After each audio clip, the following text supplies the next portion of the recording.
என் அனுதின பலன் ஊழியங்கள் சார்பாக வரவேற்கிறேன். கர்த்தர் எப்பொழுதுமே நல்லவர், அவர் கிருபை என்றும் உள்ளது. I welcome every one of you for this rhema Bible study. It's held every Friday. God is good and is mercy endureth for ever. கர்த்தர் எப்பொழுதுமே நல்ல தேவன். அவர் நம்மோடு கூட இருக்கிறார், நம்மை வழிநடத்துகிறார், நம்மை தாங்குகிறார், நம்மை அரவணைக்கிறார், நம்முடைய பாதைகளை சவைப்படுத்துகிறார். அவருக்கே மகிமை உண்டாகட்டும். சங்கீதங்களின் புத்தகம் 118 சங்கீதத்திலிருந்து ஒரு சில வசனங்களை நான் வாசிக்கிறேன், கவனியுங்கள். சங்கீதம் 118, சாம் 118, 6ஆம் வசனம் சொல்லுகிறதை கவனியுங்கள். கர்த்தர் என் பட்சத்தில் இருக்கிறார், நான் பயப்படேன், மனுஷன் எனக்கு என்ன செய்வான். 7ஆம் வசனம், எனக்கு அனுகூலம் பண்ணுகிறவர்கள் நடுவில் கர்த்தர் என் பட்சத்தில் இருக்கிறார், என் சத்துருக்களில் சரிக்கட்டுதலை காண்பேன். மனுஷனை நம்புவதை பார்க்கிலும் கர்த்தர் பேரில் பற்றுதலாயிருப்பதே நலம். பிரபுக்களை நம்புவதை பார்க்கிலும் கர்த்தர் பேரில் பற்றுதலாயிருப்பதே நலம். மிகவும் கொடுமை நிறைந்த உலகத்தில் வாழ்ந்து கொண்டிருக்கிறோம். கடைசி நாட்களிலே அநேகருடைய அன்பு தணிந்து போகுமா? அன்பு தணிகிற காலங்கள், பகைகள், வெறுப்புகள். இப்பேற்பட்ட காலகட்டத்தில் வாழ்கிற நாம் யாரை நம்பியிருக்கிறோம்? தேவாதி தேவனை, நம்மை படைத்த ஆண்டவரை தான் நாம் நம்பி வாழ்கிறோம். என்னால் மனுஷன் முகத்தை பார்க்கிறான், ஆண்டவரோ இருதயத்தை பார்க்கிறவர். இந்த இருதயத்தை பார்க்கிற தேவன் நமக்கு துணை செய்கிறார். எப்படி துணை செய்கிறார்? நம்மை புல்லுள்ள இடங்களில் நடத்துகிறார், அமர்ந்த தண்ணீர் இலண்டையே நம்மை கொண்டு போகிறார், சுகத்தையும் பலனையும் கொடுக்கிறார். அவர் பிழைத்திருக்கிறதுனால் நாம் பிழைத்திருக்கிறோம். எல்லாம் கர்த்தருடைய கிருபைதான், அவருடைய இரக்கங்களுக்கு முடிவில்லை என்று வேதம் சொல்கிறது. இப்பொழுதும் கூட இந்த வெள்ளிக்கிழமை தோறும் நடக்கிற இந்த ரேமா வேத வகுப்புகளில் இணைந்திருக்கிற நீங்கள் பாக்கியவான்கள். எல்லாரும் ஒன்றாக சேர்ந்து கர்த்தராக இயேசு கிறிஸ்துவின் இரத்தத்திற்காக நாம் மன்றாடுவோம். Let's all join together and declare the blood of Jesus Christ. கர்த்தராக இயேசு கிறிஸ்துவின் இரத்தம் ஜெயம், கர்த்தராக இயேசு கிறிஸ்துவின் இரத்தம் ஜெயம், கர்த்தராக இயேசு கிறிஸ்துவின் இரத்தம் ஜெயம், கர்த்தராக இயேசு கிறிஸ்துவின் இரத்தம் ஜெயம், கர்த்தராக இயேசு கிறிஸ்துவின் இரத்தம் ஜெயம், கர்த்தராக இயேசு கிறிஸ்துவின் இரத்தம் ஜெயம், கர்த்தராக இயேசு கிறிஸ்துவின் இரத்தம் ஜெயம். வல்லமை உண்டு உண்டு, அற்புத வல்லமை இயேசுவே இரத்தத்தால். வல்லமை உண்டு உண்டு, அற்புத வல்லமை இயேசு கிறிஸ்துவின் இரத்தத்தினால். There is power, power, wonder working power in the blood of the Lamb. There is power, power, wonder working power in the precious blood of the Lamb. இரத்தத்தால் ஜெயம் இயேசு, இரத்தத்தால் ஜெயம், இரத்தத்தால் ஜெயம் இயேசுவே. அல்லேலூயா அல்லேலூயா, இரத்தத்தால் ஜெயம் இயேசுவே. நாமும் ஜெயிப்போம், நாமும் ஜெயிப்போம், நாமும் ஜெயிப்போம் சாத்தானை. அல்லேலூயா அல்லேலூயா, நாமும் ஜெயிப்போம் சாத்தானை. பொழிந்திடும் வல்லமை, உன்னதத்தின் வல்லமை, ஆவியின் வல்லமை, அக்கினியின் வல்லமை. பொழிந்திடும் வல்லமை, உன்னதத்தின் வல்லமை, ஆவியின் வல்லமை, அக்கினியின் வல்லமை. ஊற்றப்பட வேண்டுமே உன்னதத்தின் ஆவி, உயிர்ப்பிக்க வேண்டும் எங்கள் தேவா. முன்மாரியாக அன்று பொழிந்திட்ட ஆவியை பின்மாரியாக என்று பொழிந்திடுமே. ஊற்றப்பட வேண்டுமே உன்னதத்தின் ஆவி, உயிர்ப்பிக்க வேண்டும் எங்கள் தேவா. முன்மாரியாக அன்று பொழிந்திட்ட ஆவியை பின்மாரியாக என்று பொழிந்திடுமே. ஊற்றப்பட வேண்டுமே உன்னதத்தின் ஆவி, உயிர்ப்பிக்க வேண்டும் எங்கள் தேவா. முன்மாரியாக அன்று பொழிந்திட்ட ஆவியை பின்மாரியாக என்று பொழிந்திடுமே. இயேசுவின் நாமம் இனிதான நாமம், இணையில்லா நாமம், இன்ப நாமம். எங்கள் இயேசுவின் நாமம் இனிதான நாமம், இணையில்லா நாமம், இன்ப நாமம். முழங்கால் யாவும் முடங்கிடும் நாமம், மூன்றில் ஒன்றாக ஜொலித்திடும் நாமம். முழங்கால் யாவும் முடங்கிடும் நாமம், மூன்றில் ஒன்றாக ஜொலித்திடும் நாமம் இயேசுவின் நாமம் இனிதான நாமம் இணையில்லா நாமம் இன்ப நாமம் எங்கள் இயேசுவின் நாமம் இனிதான நாமம் இணையில்லா நாமம் இன்ப நாமம் வல்லமை உண்டு உண்டு அற்புத வல்லமை இயேசுவே ரத்தத்தால் வல்லமை உண்டு உண்டு அற்புத வல்லமை இயேசு கிறிஸ்துவின் ரத்தத்தினால் பொழிந்திடும் வல்லமை உன்னதத்தின் வல்லமை ஆவியின் வல்லமை அக்கினியின் வல்லமை பொழிந்திடும் வல்லமை உன்னதத்தின் வல்லமை ஆவியின் வல்லமை அக்கினியின் வல்லமை பொழிந்திடும் வல்லமை உன்னதத்தின் வல்லமை ஆவியின் வல்லமை அக்கினியின் வல்லமை பொழிந்திடும் வல்லமை உன்னதத்தின் வல்லமை ஆவியின் வல்லமை அக்கினியின் வல்லமை. Hallelujah. Thank you Lord. Thank you Lord. Thank you. Thank you. Thank you. நன்றி ஆண்டவரே, உமக்கு ஸ்தோத்திரம் ஸ்தோத்திரம் ஸ்தோத்திரம் ஸ்தோத்திரம் ஸ்தோத்திரம். துதிகளின் மத்தியில் வாசம் செய்கிற எங்கள் தேவனே, வானங்களும் வானாதி வானங்களும் கொள்ளாத எங்கள் ஆண்டவரே, எங்கள் தேவன் நல்லவர். அப்பா பிதாவே என்று கூப்பிடுகிற ஒரு புத்திர சுவீகார ஆவி எங்களுக்கு கொடுத்துருக்கீங்க ஆண்டவரே, உமக்கு நன்றி சொல்கிறோம். வெள்ளிக்கிழமை தோறும் நடக்கிற இந்த ரேமா வேத வகுப்புகளுக்காக நன்றி சொல்கிறோம். இதுவரைக்கும் இதை ஆன்லைனில் நடத்தி கொண்டிருக்கிறோம். நேரம் வரும்பொழுது எல்லோரும் இணைந்து நாங்கள் ஆராதிக்க ஒரு சந்தர்ப்பத்தை நீர் உண்டாக்கி கொடுக்க வேண்டும் என்று நாங்கள் செபிக்கிறோம். ஏனென்றால் தடைகளை அகற்றி போடுகிறவர், நீக்கி போடுகிறவர், எங்களுக்கு முன்பாக நீர் நடந்து போகிறீர் என்று வேதம் சொல்கிறது. எங்கள் தேவன் நீர் நல்லவர், எப்பொழுதுமே ஒரு பெருக்கத்தை உண்டாக்குகிறவர், ஆசீர்வாதத்தை கூட்டி கொடுக்கிற ஆண்டவர், பிள்ளைகள் வாழ்ந்திருக்க செய்கிறவர். அதனால்தான் வேதம் சொல்கிறது, நீரே சொல்லியிருக்கிறீரே, பொல்லாதவர்களாகிய நீங்கள் உங்கள் பிள்ளைகளுக்கு நல்ல ஈவுகளை கொடுக்க அறிந்திருக்கும் பொழுது பரமபிதா நான் பரிசுத்த ஆவியை கொடுப்பது அதிக நிச்சயம் அல்லவா? ஆசீர்வாதத்தையும் சம்பூர்ணமாய் கொடுக்கிறீரே, அதற்காக நன்றி சொல்கிறோம் ஆண்டவரே. கர்த்தாவே நீர் நல்லவர். இந்த ரேமா வேத வகுப்புகள் உம்முடைய நாமத்தின் மகிமைக்காக இருக்கட்டும். நாங்கள் கற்றுக்கொள்கிற சத்தியங்கள் எங்கள் வாழ்க்கையிலே தத்ரூபமாக மாறட்டும். எங்கே எங்களை சீர்படுத்த வேண்டுமோ பரிசுத்த ஆவியானவர் எங்களை சீர்படுத்தும்.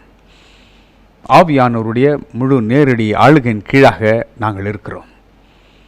பரிசுத்த ஆவியானவர் நடத்துகிற வண்ணமாக நீ நடத்த வேண்டும் என்று செபிக்கிறோம். பாடுகிற பாடல்களை ஆசீர்வதி ஆண்டவரே, எங்களோடு இடைப்படும். வர்ஷிப் நேரத்தில் நம்முடைய பிள்ளைகள் சுகம் உண்டாகட்டும், சுகத்தை பெற்றுக்கொள்ளட்டும்.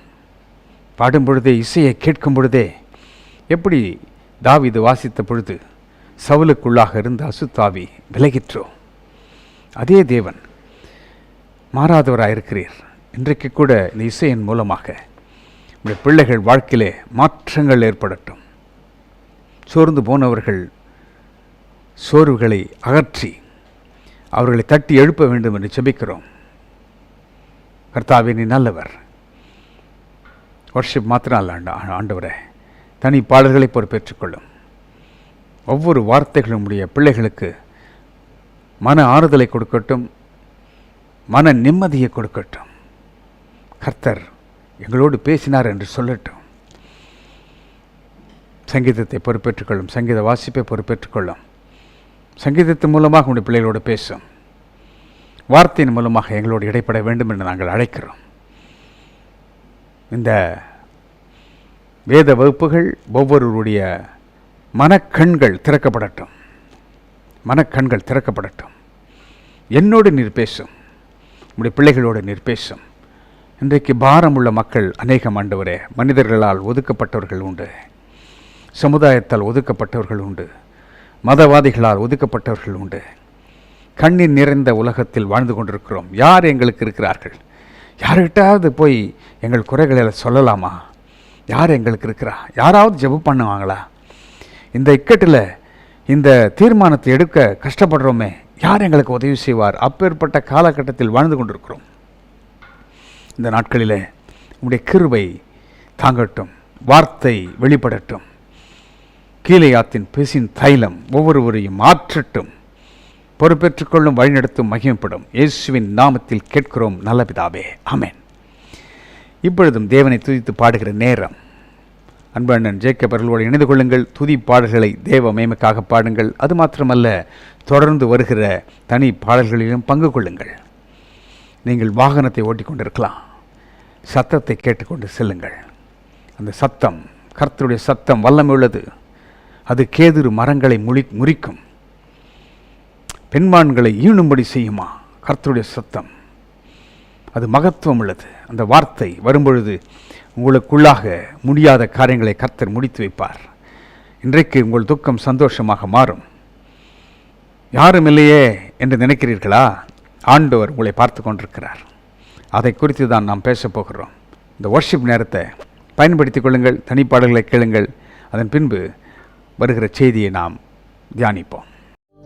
ஏசாயா 53ஆம் அதிகாரம் 5ஆம் வசனம் சொல்கிறது, உண்மையாகவே நம்முடைய மீறுதல்களின் நிமித்தம் அவர் காயப்பட்டு, நம்முடைய அக்கிரமங்களின் நிமித்தம் அவர் நொறுக்கப்பட்டார். நமக்கு சமாதானத்தை உண்டு பண்ணும் ஆக்கினை அவர் மேல் வந்தது. அவருடைய தழும்புகளால் நாம் குணமாகிறோம். இயேசுவின் இரத்தம் நமக்கு இன்றைக்கு சுகத்தை கொடுக்கிறதா இருக்கிறது. Isaiah 53 verse 5 says, He was wounded for our transgressions, He was bruised for our iniquities. The chastisement of our peace was upon Him, and by His stripes we are healed. சுகம் உண்டு, பலன் உண்டு, ஜீவன் உண்டு பாதத்தில். சுகம் உண்டு, பலன் உண்டு, ஜீவன் உண்டு பாதத்தில். நேசிக்கிறே உம்மைத்தானே என் தெய்வமே, என் இயேசுவே. நேசிக்கிறே உம்மைத்தானே என் தெய்வமே, என் இயேசுவே.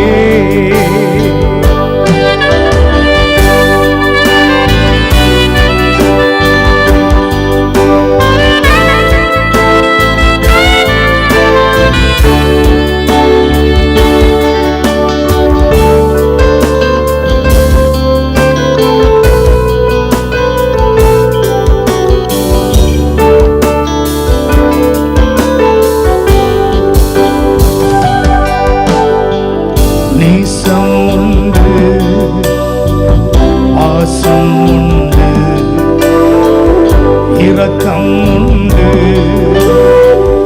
உம் பாதத்தில். நேசமுண்டு, பாசமுண்டு, இரக்கமுண்டு உம் பாதத்தில். நேசிக்கிறே உம்மைத்தானே என் தெய்வமே, என் இயேசுவே. நேசிக்கிறே உம்மைத்தானே என் தெய்வமே, என் இயேசுவே. அடைக்கலமே, அதிசயமே, அண்டி வந்தே உம் பாதத்தில். அடைக்கலமே, அதிசயமே, அண்டி வந்தே உம் பாதத்தில். நேசிக்கிறே உம்மைத்தானே என் தெய்வமே, என் இயேசுவே. நேசிக்கிறே உம்மைத்தானே என்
பாதத்தில் வியாதி நீங்கும், வறுமை நீங்கும், பாரம் நீங்கும்.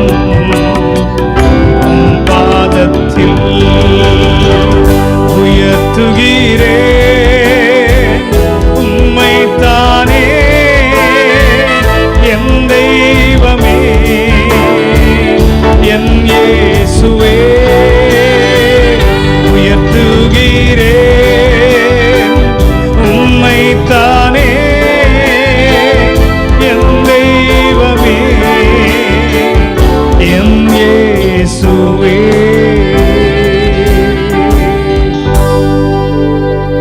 இன்றைக்கு அவருடைய பாதத்தில் நாம் வந்திருக்கிறதுனாலே நம்முடைய வறுமைகள் நீங்கும், வியாதிகள் மாறும், நம்முடைய சூழ்நிலை மாற்றி அமைக்கப்படும், துக்கமும் துயரமும் நம்மை விட்டு ஓடி போகும் என்று இயேசுவின் பிரசன்னம் அதை செய்து கொண்டிருக்கிறது. ஆமென், ஹல்லேலூயா. தேவனாகிய கர்த்தர் மோசேயின் இடத்திலே முதல் முறையிலே பேசின பொழுது அவனை பார்த்து சொல்கிறார், ஆபிரகாமுக்கும் ஈசாக்குக்கும் யாக்கோபுக்கும் நான் யெகோவா என்று சொல்லக்கூடிய நாமத்திலே நான் அறியப்படவில்லை, ஆனால் உனக்கோ என்னுடைய பெயரை நான் உனக்கு கூறுகின்றேன் என்று சொல்லி யெகோவா ஆகிய தேவன் என்று தம்மை மோசேக்கு வெளிப்படுத்துகிறதை நாம் பார்க்க முடிகிறது.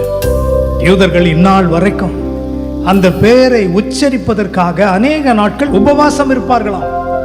ஆனால் பாருங்கள், அவருடைய இரத்தத்தினால் கழுவப்பட்டிருக்கிற உங்களுக்கும் எனக்கும் ஆண்டவர் எவ்வளவு பெரிய கிருபையை கொடுத்திருக்கிறார். அவர் யெகோவா ஆகிய தேவனாகிய கர்த்தர், அவரே நம்முடைய மீட்பர், அவரே நம்முடைய ராஜாதி ராஜாவா இருக்கின்றார்.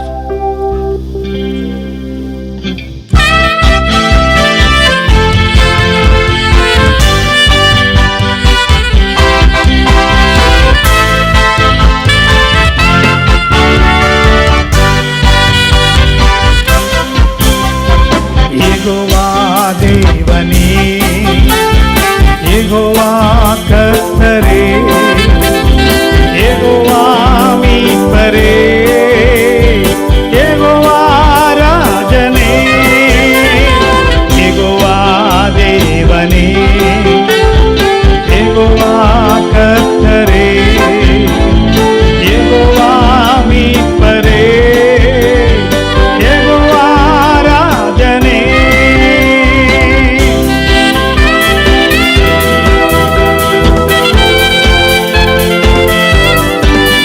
உற்சாகமாய் கரங்களை தட்டி இணைந்து பாடுங்கள்.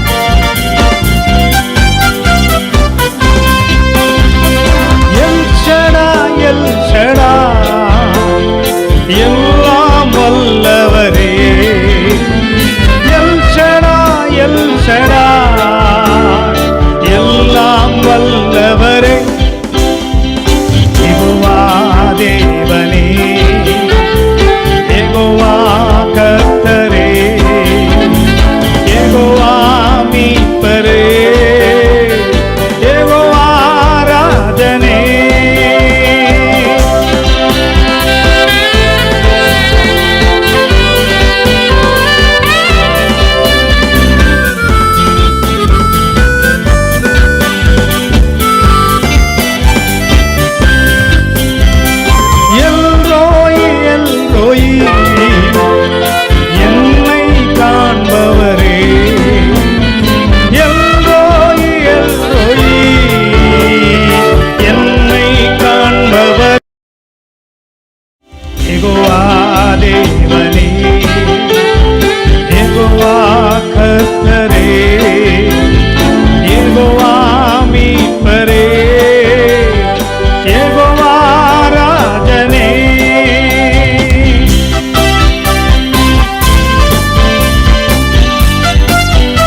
யெகோவா தேவனே, யெகோவா கர்த்தரே, யெகோவா மீட்பரே, யெகோவா ராஜனே, யெகோவா தேவனே, யெகோவா கர்த்தரே, யெகோவா மீட்பரே, யெகோவா ராஜனே.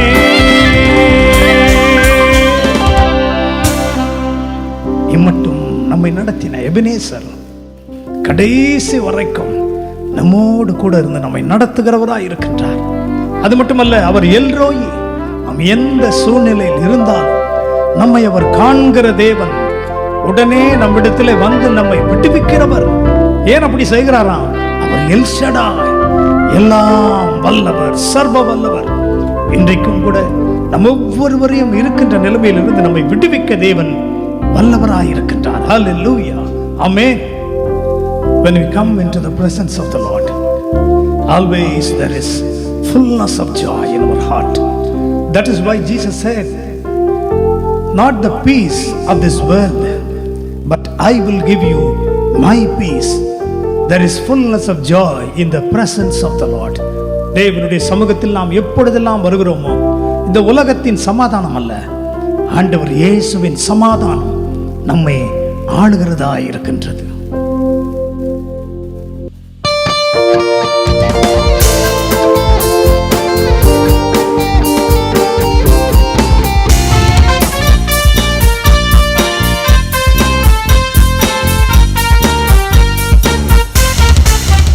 There is fullness of joy in the presence of the Lord.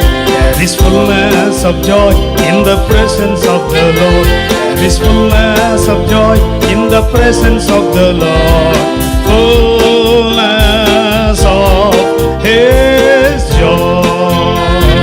Fullness of joy, fullness of joy, fullness of joy in the presence of the Lord.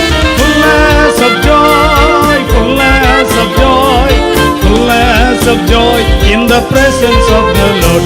தேவ சமூகத்தில் கொண்டிருப்பேன் ஆனந்தமே, தேவ சமூகத்தில் கொண்டிருப்பேன் ஆனந்தமே, தேவ சமூகத்தில் கொண்டிருப்பேன் ஆனந்தமே, கொண்டிருப்பேன் ஆனந்தமே, ஆனந்தமே, ஆனந்தமே, தேவ சமூகத்தில் கொண்டிருப்பேன் ஆனந்தமே, ஆனந்தமே, ஆனந்தமே, தேவ சமூகத்தில் கொண்டிருப்பேன் ஆனந்தமே. There is fullness of joy in the presence of the Lord. There is fullness of joy in the presence of the Lord. There is fullness of joy in the presence of the Lord. Fullness of His joy. Fullness of joy, fullness of joy, fullness of joy in the presence of the Lord. Fullness of joy, fullness of joy, fullness of joy in the presence of the Lord. தேவ சமூகத்தில் கொண்டிருப்பேன் ஆனந்தமே, தேவ சமூகத்தில் கொண்டிருப்பேன் ஆனந்தமே, தேவ சமூகத்தில் கொண்டிருப்பேன் ஆனந்தமே, கொண்டிருப்பேன் ஆனந்தமே, ஆனந்தமே, ஆனந்தமே, தேவ சமூகத்தில் கொண்டிருப்பேன் ஆனந்தமே, ஆனந்தமே, ஆனந்தமே, தேவ சமூகத்தில் கொண்டிருப்பேன் ஆனந்தமே.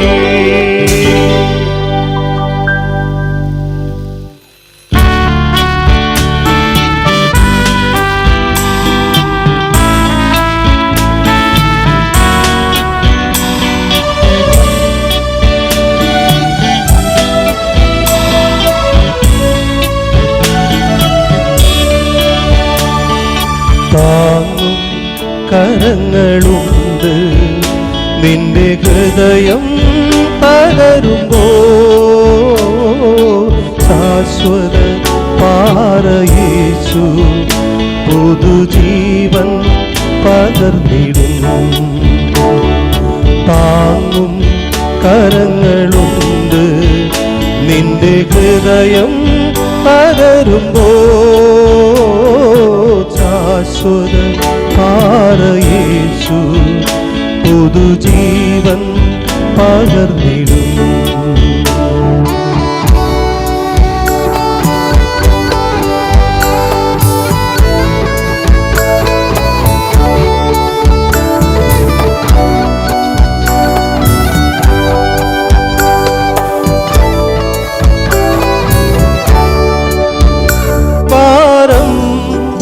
വലിയതോ മുഖം താങ്ങുവാൻ കഠിനമോ. ഭാരം വലിയതോ മുഖം താങ്ങുവാൻ കഠിനമോ. സ്നേഹിതർ ദുഷിക്കുന്നോ താങ്ങും കരങ്ങളുണ്ട് നിന്റെ ഹൃദയം പകരുമ്പോ. ശാശ്വത യേശു പുതുജീവൻ പകർന്നിടും.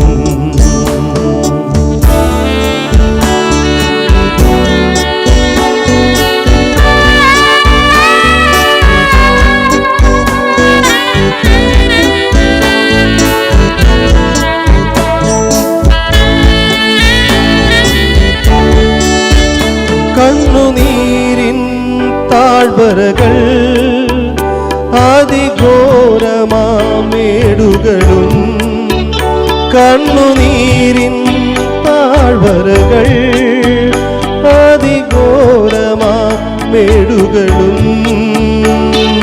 മരണത്തിൻ കൂരിരുളിൽ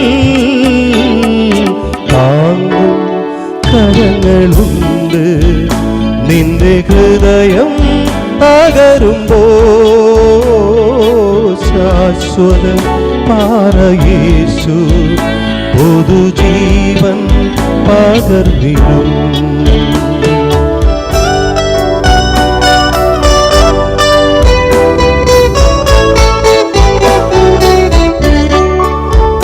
കാൽവരി മലമുകളിൽ കൊടും കാരിരും വാണികളിൽ. കാൽവരി മലമുകളിൽ കൊടും കാരിരും വാണികളിൽ. തിരുരക്തം ചൊരിഞ്ഞവൻ താങ്ങും കരങ്ങളുണ്ട് നിന്റെ ഹൃദയം പകരുമ്പോ. ശാശ്വത യേശു പുതുജീവൻ പകർന്നിടും. താങ്ങും കരങ്ങളുണ്ട് നിന്റെ ഹൃദയം പകരുമ്പോ. ശാശ്വത യേശു പുതുജീവൻ പകർന്നിടും. ശാശ്വത യേശു പുതുജീവൻ പകർന്നിടും.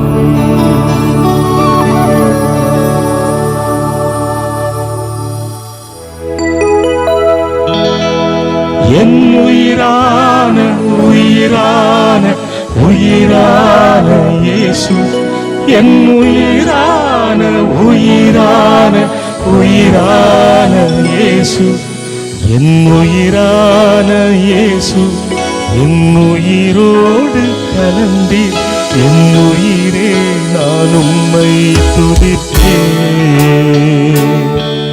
என்னுயிரே நான் உம்மை துதிப்பேன். என்னுயிரான இயேசு என்னுயிரோடு கலந்தி என்னுயிரே நான் உம்மை துதிப்பேன். என்னுயிரே நான் உம்மை துதிப்பேன்.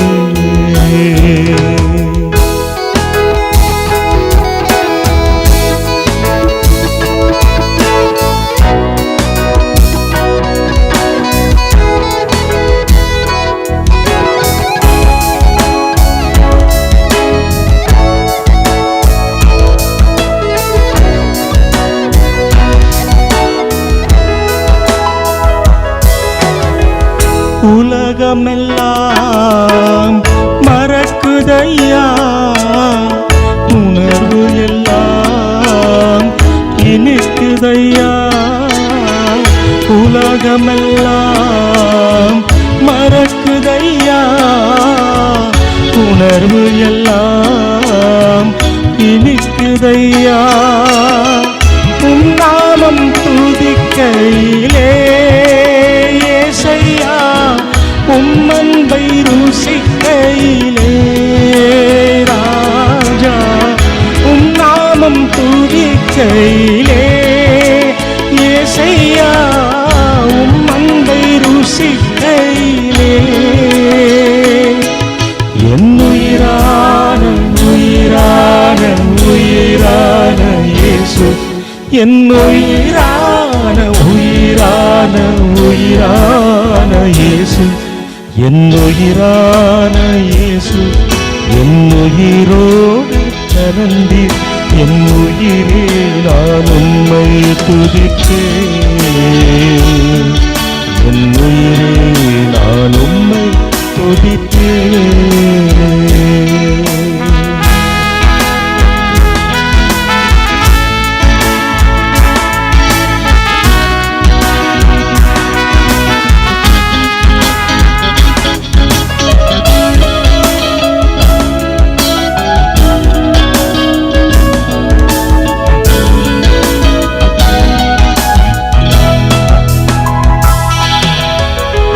உன் வசனம் எனக்கு உணவாகும், உடலுக்கெல்லாம் மருந்தாகும்.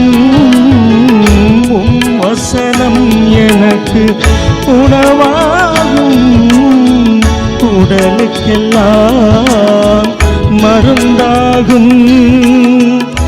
இரவும் பகலும் ஐயா உந்தன் வசனம் தியானிக்கிறேன். இரவும் பகலும் ஐயா உந்தன் வசனம் தியானிக்கிறேன். என் உயிரான உயிரான உயிரான இயேசு, என் உயிரான உயிரான உயிரான இயேசு, என் உயிரான இயேசு. என் உயிரோடு கலந்தீர் என் உயிரே நான் உம்மை துதிப்பேன். என் உயிரே நான் உம்மை துதிப்பேன்.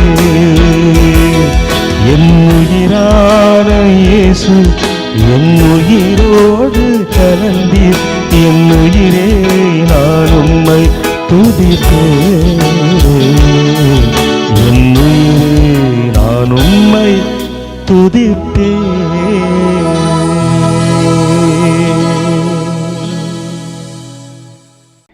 மறுபடியுமாக இந்த ரேமா வேத வகுப்புகளுக்கு உங்களை வாழ்த்தி வரவேற்கிறேன். கர்த்தருடைய பெரிதான கிருபையினால நாம் இன்றைக்கு ஜீவனோடு இருக்கிறோம். நாம் தொடர்ந்து தேவ நீதியை குறித்து நாம் பார்த்து வருகிறோம். தேவனுடைய நீதி, சுயநீதி, இவைகளுக்கு உள்ள வித்தியாசத்தையும் பார்த்து வருகிறோம். இன்றைக்கு கூட சங்கீதம் 119:42 சொல்லுகிறதை கவனிங்கள். 142, உம்முடைய நீதி நித்திய நீதி, உம்முடைய வேதம் சத்தியம். Thy righteousness is an everlasting righteousness and the law is the truth. கர்த்தர் நம்மோடு பேசும்படியாக ஒரு நிமிடம் நாம் கண்களை மூடி ஜெபிக்கலாம்.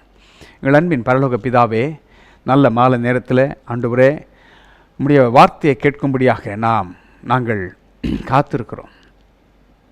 உம்முடைய நீதி நித்திய நீதி என்று நாங்கள் வாசித்தோம். உம்முடைய வேதம் சத்தியம். இந்த சத்திய தேவன் பரிசுத்த ஆவியானவர் எங்கள் மனக்கண்களை திறக்க வேண்டும் என்று ஜெபிக்கிறோம். Spirit of the living God fall afresh on us. எங்கள் மேல் புதியதாக ஒரு பனி போல இறங்க வேண்டும் என்று கேட்கிறோம். கர்த்தருடைய வேதம் குறைவற்றதும் ஆத்துமாவை உயிர்ப்பிக்கிறதுமாயிருக்கிறது என்று வேதம் சொல்கிறது. எங்கள் தேவன் நீர் நல்லவர், எங்களோடு இடைபட வேண்டும் என்று கேட்கிறோம். இயேசுவின் நாமத்தில் கேட்கிறோம் நல்ல பிதாவே, ஆமென். கர்த்தருடைய நீதி நித்திய நீதியாம். அவருடைய வேதம் சத்தியம் என்று வேதம் சொல்கிறது. சங்கீதம் 36:6 பாருங்கள். வேதம் என்ன சொல்கிறது? உமது நீதி மகத்தான பர்வதங்கள் போலவும் உமது நியாயங்கள் மகா ஆழமாகவும் இருக்கிறது. கர்த்தாவே, மனுஷரையும் மிருகங்களையும் காப்பாற்றுகிறீர். தேவனுடைய நீதி பாருங்கள், மனுஷரை மாத்திரம் காப்பாற்றல, மிருகங்களையும் காப்பாற்றுகிறார். எவ்வளவு நல்ல தேவன் நமக்கு இருக்கிறார் பாருங்கள். அது மாத்திரமல்ல, 2 கொரிந்தியர் 5ஆம் அதிகாரம் 2 கொரிந்தியர் 5ஆம் அதிகாரம் 21ஆம் வசனத்தை வாசிக்கிறேன், கவனியுங்கள். 2 கொரிந்தியர் 5:21. நாம் அவருக்குள் தேவனுடைய நீதியாகும்படிக்கு பாவம் அறியாத அவரை நமக்காக பாவமாக்கினார். பாவம் அறியாத அவர் நமக்காக பாவமாக்கப்பட்டாரா? எபேசியர் 4ஆம் அதிகாரம் 22 24 வசனங்கள் சொல்லுகிறதை கவனியுங்கள். Ephesians chapter 4 verses 22-24. எபேசியர் 4ஆம் அதிகாரம் 22. அந்தப்படி முந்தின நடக்கைக்குரிய மோசம் போக்கும் இச்சைகளினாலே கெட்டுப்போகிற பழைய மனுஷனை நீங்கள் களைந்து போட்டு உங்கள் உள்ளத்திலே புதிதான ஆவி உள்ளவர்களாகி மெய்யான நீதியிலும் பரிசுத்தத்திலும் தேவனுடைய சாயலாக சிருஷ்டிக்கப்பட்ட புதிய மனுஷனை தரித்து கொள்ளுங்கள் என்று வேதம் சொல்கிறது. இந்த நீதி எப்படி கிடைக்கிறது? கலாத்தியர் 3ஆம் அதிகாரம் 11ஆம் வசனம் சொல்லுகிறது. Galatians chapter 3:11. நியாய பிரமாணத்தினாலே ஒருவனும் தேவனிடத்தில் நீதிமான் ஆகிறதில்லை என்பது வெளியரங்கமாயிருக்கிறது. மறுபடியும் வாசிக்கிறேன் பாருங்க. நியாய பிரமாணத்தினாலே ஒருவனும் தேவனிடத்தில் நீதிமான் ஆகிறதில்லை என்பது வெளியரங்கமாயிருக்கிறது. ஏனெனில் விசுவாசத்தினாலே நீதிமான் பிழைப்பான் என்று எழுதியிருக்கிறதே. கலாத்தியர் 3:11. அது மாத்திரமல்ல, நீங்கள் மறுபடியும் 5:1 பாருங்க. கலாத்தியர் 5:1. நீங்கள் மறுபடியும் அடிமைத்தனத்தின் நுகத்திற்கு உட்படாமல் கிறிஸ்து நமக்கு உண்டாக்கின சுயாதீன நிலைமையிலே நிலை கொண்டிருங்கள் என்று கலாத்தியர் 5:1 சொல்கிறது. 5:18 சொல்கிறது. கலாத்தியர் 5:18. ஆவியினால் நடத்தப்படுவீர்களானால் நீங்கள் நியாயப்பிரமாணத்திற்கு கீழ்ப்பட்டவர்கள் அல்ல. மறுபடியும் 3:11 ஞாபகப்படுத்துகிறேன். கலாத்தியர் 3:11. நியாய பிரமாணத்தினாலே ஒருவனும் தேவனிடத்தில் நீதிமான் ஆகிறதில்லை என்பது வெளியரங்கமாயிருக்கிறது. ஏனெனில் விசுவாசத்தினாலே நீதிமான் பிழைப்பான் என்று எழுதியிருக்கிறதே என்று வேதம் சொல்கிறது. இன்றைக்கு மனிதன் பார்க்கிற பார்வை என்ன? வெளியரங்கமாக பார்க்கிறான். யார் நீதிமான்கள், எப்படி இருக்காங்க, அவருடைய நடத்தை எப்படி இருக்குது, அவருடைய செயல் எப்படி இருக்குது, இதை தான் பார்த்து நீதிமான்கள் என்று தீர்வை தீர்க்கிறார்கள் மனிதர்கள். ஆனால் ஆண்டவர் அப்படி பார்க்கிறவர் அல்ல. ஆண்டவர் உள்ளத்தை பார்க்கிறார். எல்லோரும் பாவம் செய்து தேவ மகிமை அற்றவர்களாகி போனோம் என்று வேதம் சொல்கிறது. ஆண்டவர் தான் அவர் இரத்தத்தை சிந்தி நம்மை மீட்டெடுத்து நம்மை நீதிமான்கள் ஆக்கியிருக்கிறார். அவருடைய வார்த்தையின் மூலமாக நம்மை மீட்டெடுத்திருக்கிறார். நம்மோடு பேசியிருக்கிறார். அவருடைய இரத்தம் நம்மை கழுவி இருக்கிறது. அதுதான் ஞானஸ்நானம். பழைய மனுஷன் கலைந்து போகிறான், புதிய மனுஷனை தரித்து கொள்கிறோம். இயேசுவின் நாமம் நமக்கு கொடுக்கப்பட்டிருக்கிறது. அந்த இயேசுவின் ஆண்டவர் சொன்னார், நான் போகிறது நலமாக இருக்கும், ஏனென்றால் தேற்றவாளனாகிய பரிசுத்த ஆவியை என் நாமத்தினாலே அனுப்புவேன் என்று சொல்லியிருக்கிறார். இயேசுவின் நாமத்தில் பரிசுத்த ஆவியானவர் நம்மிடத்தில் வரும்பொழுது அவர் சகல சத்தியத்துக்குள்ளும் நம்மை நடத்துகிறார். பரிசுத்த ஆவியானவருடைய வேலை என்ன? எங்கே தவறு இருக்கிறது, எங்கே பிரச்சனை இருக்கிறது, நீ போகிற பாதை தவறு, எது நல்லது என்பதை அது காட்டுகிறது. கர்த்தருடைய ஆவியானவர் நமக்குள்ளாக கிரியை செய்கிறார், பேசுகிறார். பரிசுத்த ஆவி என்பது வெறும் கூச்சல் போட்டு கைத்தட்டி அப்படியா ஆட்டமாடுவது அல்ல. அதில் பரிசுத்த ஆவியானவர். பரிசுத்த ஆவியானவர் அவர் ஒரு நபர், அவர்தான் ஆண்டவராக இயேசு. அந்த பரிசுத்த ஆவியானவர் உள்ளே வரும்பொழுது நமக்குள்ளாக மாற்றங்கள் ஏற்படுகிறது. ஆவின் கனிகள் வெளிப்படுகிறது. 9 கனிகள்: அன்பு, சந்தோஷம், சமாதானம், நீடிய பொறுமை, தயவு, நற்குணம், விசுவாசம், சாந்தம், இச்சையடக்கம். இவைகளெல்லாம் நம்மிலிருந்து உதயமாகிறது, கொஞ்சம் கொஞ்சமாக அப்படி வெளியே வருது. ஒருவன் கிறிஸ்துவுக்குள் இருந்தால் புது சிருஷ்டியாக இருக்கிறான், பழையவைகள் ஒழிந்து போயின, எல்லாம் புதியதாகின. ஒன்றை மனதில் வைத்துக் கொள்ளுங்க, மனுஷர்கள் பார்க்கிற மாதிரி ஆண்டவர் பார்ப்பதே இல்லை. ஆண்டவர் பார்ப்பதில்லை. மனுஷன் நம்மை நீதி உள்ளவர்கள் என்று சொல்ல எந்த தகுதியும் ஒருத்தருக்கும் கிடையாது. ஏனென்றால் எல்லோரும் பாவம் செய்து தேவ மகிமை அற்றுப்போனார்கள். எல்லோரும், ஒருவரு கூட அந்த மற்றவர்களை குற்றப்படுத்துகிற காரியம் கொடுக்கப்படல. அதை குறித்து நாம் பார்க்க போகிறோம். இன்னொன்று கூட, யோசுவாவின் புத்தகம் எப்படி ஒரு பாவியான ஸ்திரீ எப்படி கர்த்தருடைய ஒரு அழைப்பு வரும் பொழுது, ஒரு ஆப்பர்ச்சுனிட்டி கொடுக்கும் பொழுது எப்படி ஏற்றுக்கொள்கிறாள், எப்படி நீதி உள்ளவர்களாக மாறுகிறாள் என்பதை நாம் பார்க்க போகிறோம். அதுதான் யோசுவா 2ஆம் அதிகாரத்தில் நம்ம வாசிக்கிறோம். வாங்க, யோசுவா 2ஆம் அதிகாரத்தில் இங்கே மோசே மரித்து போகிறார். நூனின் குமாரனாகிய யோசுவா அங்கே அவருடைய ஸ்தானத்தில் வருகிறார். எப்படி மோசே வேவுக்காரர்களை அனுப்பி போய் சுற்றி பார்த்துட்டு வாங்கன்னு சொல்கிறார். வேவுக்காவர்கள் சொல்லாமல் தெரிந்து கொள்கிறார். போய் ஒவ்வொரு கோத்திரத்திற்கும் ஒருத்தனை தெரிந்து கொண்டு போய் அந்த தேசத்தை சுற்றி பார்த்து வாங்கன்னு சொல்கிறார். 2 பேர் மாத்திரம் வேறு செய்தியை கொண்டு வர்றாங்க, நற்செய்தியை கொண்டு வர்றாங்க. மற்றவர்களெல்லாம் என்ன பார்த்தார்களோ அதை கொண்டு வருகிறார்கள். அதன் பின்பு என்ன நடக்கிறது? அதே யோசுவா தன் தலைவன் செய்தது போலயே இங்கே எரிகோ சுற்றி பார்க்கும்படி வேவுக்காரராகிய 2 பேரை வாலிபர்களை அனுப்புகிறார். அதை குறித்து நாம் இங்கே வாசிக்கிறோம். பாருங்கள், யோசுவா 2ஆம் அதிகாரம் 1ஆம் வசனம்.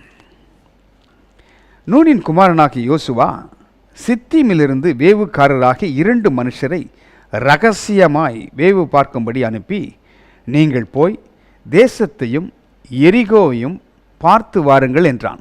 அவர்கள் போய் ராகாப் என்னும் பெயர் கொண்ட வேசியின் வீட்டிற்குள் பிரவேசித்து அங்கே தங்கினார்கள். பாருங்க, 2 பேரை யோசுவா தெரிந்து கொள்கிறார். 2 மனுஷர், அவங்க பேர் கூட குறிப்பிடப்படலை. ரகசியமாய் வேவு பார்க்கும்படி அனுப்பி, நீங்கள் போல் தேசத்தை சுற்றி பார்த்துட்டு வாங்க, இன்னும் எரிகோவை சுற்றி பார்க்கும்படி அனுப்புகிறார். அனுப்புகிறவங்க 2 பேரும் எங்கே போகிறாங்க? தேசத்தை சுற்றி பார்க்க போனோம் இல்லையா? எங்கே போய் தங்குகிறார்கள், எங்கே போகிறாங்க பாருங்கள். அவர்கள் போய் ராகாப் என்னும் பெயர் கொண்ட வேசியின் வீட்டுக்குள் பிரவேசித்து அங்கே தங்கினார்கள். என்னங்க இது? பழைய ஏற்பாட்டு காலத்தில் இப்பேற்பட்டவர்கள் கல்லெறிந்து கொல்லப்பட வேண்டும். வேவு பார்க்குறவங்க எங்கே போயிருக்கணும்? தேசத்தை சுற்றி பார்க்க போயிருக்கணும் இல்லையா? இவர்கள் போய் ஒரு வேசியின் வீட்டில் ஹேர்லாட். உலகம் எப்படி அவளை முத்தரிக்கிறது பாருங்க. வேதத்தில் எழுதப்பட்டிருக்கிறது. ஆவியானவர் அதை ஆவியினால் நடத்தப்பட்டு எழுதி வச்சிருக்காங்க. ஏனென்றால் அதற்கு அர்த்தம் இருக்கிறது. ஒரு வேசியின் வீட்டில், ஒரு ஹேர்லாட் வீட்டில் இஸ்ரவேல் ஜனங்கள் பிரிக்கப்பட்டவர்கள், பிரித்தெடுக்கப்பட்டவர்கள். யோசுவா என்றால் இயேசு என்று அர்த்தம். யோசுவா இயேசு என்று அர்த்தம், மீட்பர் என்று அர்த்தம். பழைய ஏற்பாட்டில் எப்படி நிழலாக இருக்கிறது பாருங்க. இவர் அனுப்பும்போது 2 பேர் ஒரு வேசியின் வீட்டில் போய் போனது மாத்திரம் இல்லை, அங்கே தங்கினார்கள். உலக மனுஷர் பார்வையிலே ராகாப் ஒரு வேசி, தள்ளப்பட்டவள். சுயநீதி உள்ளவர்கள் அவளை ஒரு வேசி என்று தான் அழைப்பார்கள். ஆனால் பாருங்க, அவள் வேசியாக இருந்தாலும் அவளுடைய உள்ளம் எப்படி இருக்கிறது என்று பார்க்க போகிறோம். அவள் உள்ளம் எப்படி இருக்கிறது? இங்கே ஒரு ஆப்பர்ச்சுனிட்டி அவளுக்கும் கொடுக்கப்படுது பாருங்க. அந்த ராகாப் என்னும் வேசியின் வீட்டில் போய் தங்குகிறார்கள். தங்கின மாத்திரத்தில் பாருங்க, 2ஆம் வசனம் சொல்லுது, தேசத்தை வேவு பார்க்கும்படி இஸ்ரவேல் புத்திரரில் சில மனுஷர் இந்த ராத்திரியிலே இங்கே வந்தார்கள் என்று எரிகோவின் ராஜாவுக்கு சொல்லப்பட்டது. பாருங்க, சத்துரு எவ்வளவு ஸ்விஃப்டாக இருக்கான் பாருங்க, தெரிஞ்சு வச்சிருக்கான் பாருங்க. 2 பேர் எவ்வளோ பேர் வந்து போயிருப்பாங்க ராகாப் வீட்டிற்கு. அதனால்தான் ராகாப் வீடு எங்கே இருக்குன்னா மதில் மேலே இருக்கு. எரிகோ அந்த மதில் மேலே அவளுடைய வீடு இருக்கிறது, அலங்கத்தின் மேல். அலங்கம் சும்மா இல்லை, சும்மா நம்ம 4 செங்கல் வச்சு கட்டின செவர் இல்லை. அதில் ஒரு ரதம் போகுமா, ஒரு ரதம் வருமா, அவ்வளோ பெருசு அந்த அலங்கம். வீடு அங்கே இருக்கு. ராஜாவுக்கு தெரிந்து பாருங்க, அவன் அறிஞ்சுக்கிறான். அப்போ பாருங்க எவ்வளவு சத்துரு எவ்வளவு உஷாராக இருக்கான் பாருங்க. தெரிஞ்ச மாத்திரத்தில் அவங்க ஆள் அனுப்பி, சேவகர்களை அனுப்பி, உங்கள் இடத்துல வந்தாங்களே, அவங்க வேவு பார்க்க வந்திருக்காங்க, அவங்கள வெளியே கொண்டு வா என்று சொல்கிறான். ஆனால் ராகாப் பாருங்க என்ன நினைக்கிறா, என்ன பண்ணுறா பாருங்க. 4ஆம் வசனம், அந்த ஸ்திரீ 2 மனுஷரையும் கொண்டு போய் அவர்களை ஒளித்து வைத்து, மெய்தான் என்னிடத்தில் மனுஷர் வந்திருந்தார்கள், ஆனாலும் அவர்கள் எவ்விடத்தாரோ எனக்கு தெரியாது. எவ்வளோ ஒரு அந்த ஆப்பர்ச்சுனிட்டியை எப்படி பயன்படுத்துகிறா பாருங்க. உலகத்தின் பார்வைக்கு, மதத்தின் பார்வைக்கு அவள் வேசிதான். ஆனால் அவளிடத்தில் ஆண்டவர் அனுப்புகிறார் பாருங்க, உள்ளத்தை பார்க்கிறார். அதை தான் சொல்ல வர்றேன். அவர் உள்ளத்தை பார்க்கிறார், மனுஷன் முகத்தை பார்க்கிறான், ஆண்டவரோ இருதயத்தை பார்க்கிறவர். அந்த ஸ்திரீ கொண்டு போய் ஒளிச்சு வச்சிடறா. ஒளிச்சு வச்சது மாத்திரமல்ல, வந்த ஆளுக்கிட்ட தன் பிராணனை உயிரை பணைய வைக்கிறா. உள்ளே வந்து தேடி இருந்தால் என்ன நிலைமை இருக்கும் பாருங்க. அவளை கொண்டு போட்டிருப்பான் அன்றைக்கே. அதுதான் கர்த்தர் கிருபை காக்குது.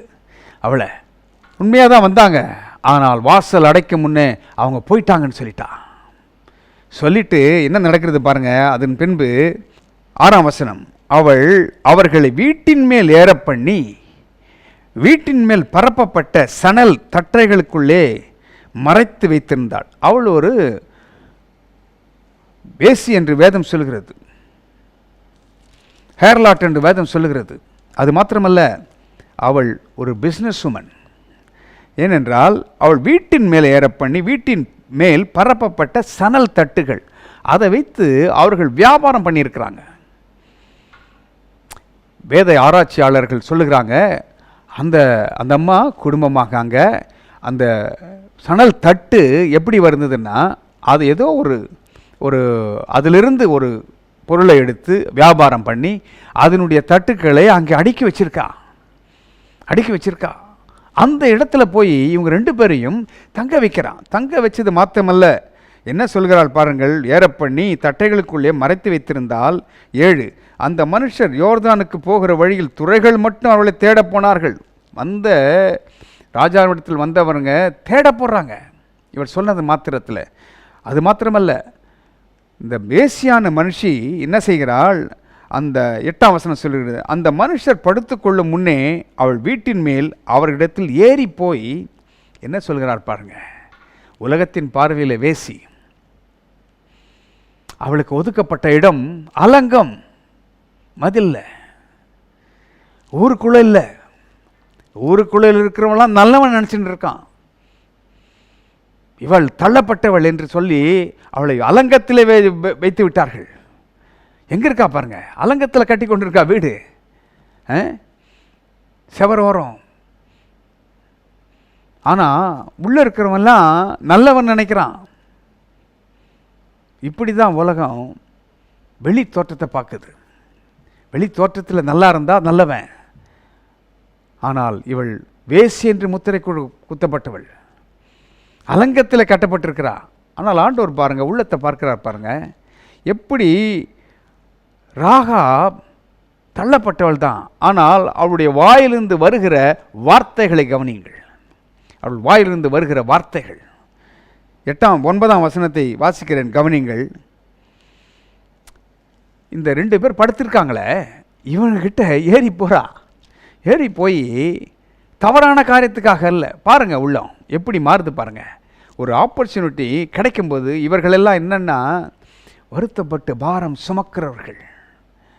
ஏதாவது ஆண்டவர் விடுதலை கொடுக்க மாட்டாரா? உள்ளம் கர்த்தரை நோக்கி வாஞ்சிக்கிறது. அந்த வாஞ்சியை ஆண்டவர் பார்க்குறார், வெளியரங்கமாக இல்லை. ப்ரொஃபஷன் வேற, உலகத்தின் பார்வையில் வேசி, அப்படி எழுதப்பட்டிருக்குது பாருங்கள் பைபிளில். ஆனால் உள்ளம் ஆண்டவரை வாஞ்சிக்குது, விடுதலை வேணும் ஆண்டவரை. தள்ளப்பட்டவர்களை தேடி வருகிற அன்பு. அங்கே மேலே ஏறி போய் அவர் சொல்லுகிற வார்த்தைகளை கவனிங்க. ஒரு ராகாப் என்ற வேசியின் வாயிலிருந்து புறப்படுகிற தீர்க்க தரிசன வார்த்தைகளை கவனியுங்கள். 9ஆம் வசனம், கர்த்தர் உங்களுக்கு தேசத்தை ஒப்பு கொடுத்தார் என்றும் உங்களை பற்றி எங்களுக்கு திகில் பிடித்திருக்கிறது என்றும் உங்களை குறித்து தேசத்து குடிகள் எல்லாரும் சோர்ந்து போனார்கள் என்றும் அறிவேன். இன்னும் ஒரு ப்ராஃபிட்டிக்கல் வேர்டை கொடுக்குறா பாருங்க. கர்த்தர் உங்களுக்கு தேசத்தை ஒப்பு கொடுத்தார். கர்த்தர் உங்களுக்கு தேசத்தை ஒப்பு கொடுத்தார்.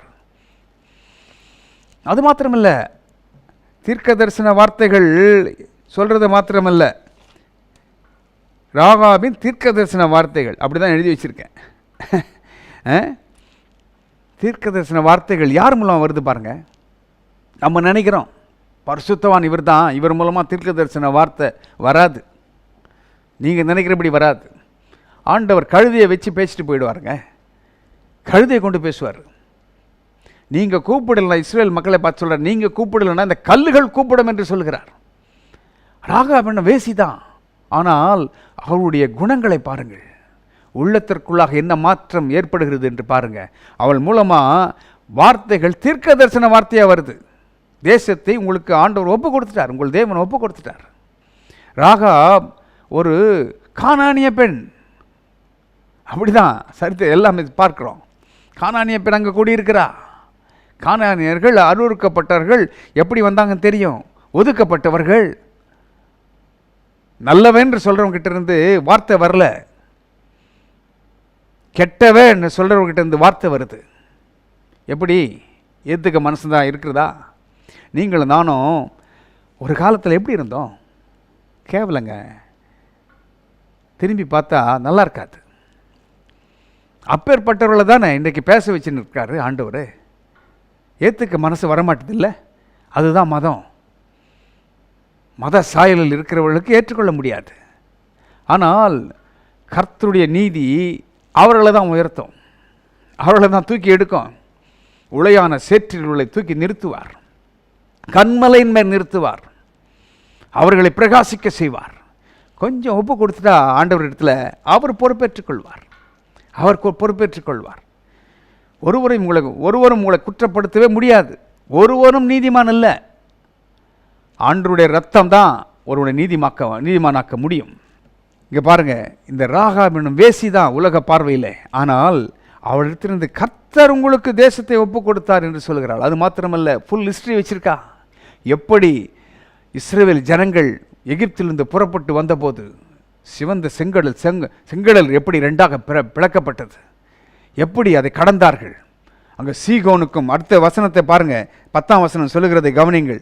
நீங்கள் எகிப்திலிருந்து புறப்பட்ட போது கர்த்தர் உங்களுக்கு முன்பாக சிவந்த சமுத்திரத்தின் தண்ணீரை வற்றி போக பண்ணினதையும், நீங்கள் யோர்தானுக்கு அப்புறத்தில் சங்காரம் பண்ணின எமோரியரின் 2 ராஜாக்களாகிய சீகோனுக்கும் ஓகுக்கும் செய்ததையும் கேள்விப்பட்டோம்.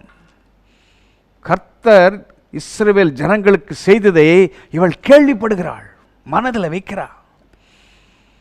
வைத்திருக்கிறார். இந்த தேவன் உண்மையான தேவன். இவர் பாவிகளுக்கு உதவி செய்கிறவர், அவர்களை மீட்டெடுக்கிறவர். உலகம் பார்க்கிற வண்ணமாக, மனிதன் பார்க்கிற வண்ணமாக இந்த தேவன் பார்ப்பவர் அல்ல. அவர் பார்க்கிறவர் கிடையாது. அந்த மாதிரி மனுஷன் பார்க்குற மாதிரி அவர் பார்க்கிறவர் இல்லை. இந்த தேவன் நல்லவர் என்பதை அவள் மனதில் வைக்கிறா பாருங்க. ராகாப் என்னும் வேசி, ஏர்லாட் சொல்றா பாருங்க. 11ஆம் வசனம், கேள்விப்பட்ட போதே எங்கள் இருதயம் கரைந்து போயிற்று, உங்களாலே எல்லாருடைய தைரியமும் அற்று போயிற்று. உங்கள் தேவனாகிய கர்த்தரே உயர வானத்திலும் கீழே பூமியிலும் தேவனானவர். ஆமென் சொல்லுங்க. ஆண்டவர் இந்த ராகாபின் வேசிக்கு எப்படி வெளிப்படுறார் பாருங்க, எப்படி ஏற்றுக்கொள்கிறார் பாருங்க. அந்த 11ஆம் வசனத்தில் பிற்பகுதி பாருங்க. உங்கள் தேவனாகிய கர்த்தரே உயர வானத்திலும் கீழே பூமியிலும் தேவனானவர். யாருடைய வாயிலிருந்து வருகிறது? பெரிய தீர்க்கதரிசியின் வாயிலிருந்து, பரிசுத்தவான் என்று அழைக்கப்படுகிற வாயிலிருந்து வருகிற வார்த்தையாய்வ இல்லை. ஒரு வேசி, உலகத்தால் தள்ளப்பட்டவர்கள், உலகத்தால் புறக்கணிக்கப்பட்டவள், மனுஷரால் மிதிக்கப்பட்டவள், அவளிடத்தில் ஒரு நன்மை பிறக்குமா என்று எண்ணக்கூடியவள், அவளிடத்திலிருந்து வருகிற வார்த்தைகள், ஆப்பர்ச்சுனிட்டி கொடுக்கப்படும் போது எப்படி அந்த வாய்ப்பை பயன்படுத்துகிறாள். தேவன் அவளை உள்ளத்தை பார்க்கிறார், உள்ளத்தை பார்க்கிறார், செயலை எல்லாம் மாற்றுவார். பாருங்க எப்படி எல்லாம் மாறுது பாருங்க. வார்த்தைகள் எவ்வளவு இனிமையாக இருக்குது பாருங்க. வார்த்தைகள் வருகிறது. தேவனாகிய கர்த்தரே உயர வானத்திலும் கீழே பூமியிலும் தேவனானவர். 12ஆம் வசனத்தை பாருங்க. இப்போது நான் உங்களுக்கு தயவு செய்தபடியினால் ஒரு விண்ணப்பத்தை வைக்கிறார். தீர்க்க தரிசனமான வார்த்தைகளை சொல்லிவிட்டு ஒரு விண்ணப்பத்தை, ராகாபின் விண்ணப்பம் பாருங்க. முதல்ல ராகாபின் தீர்க்க தரிசன வார்த்தைகள் என்று நாம் பார்த்தோம். அடுத்தது ராகாபின் விண்ணப்பம் என்று எழுதியிருக்கேன். ராகாபின் விண்ணப்பம் 2:13.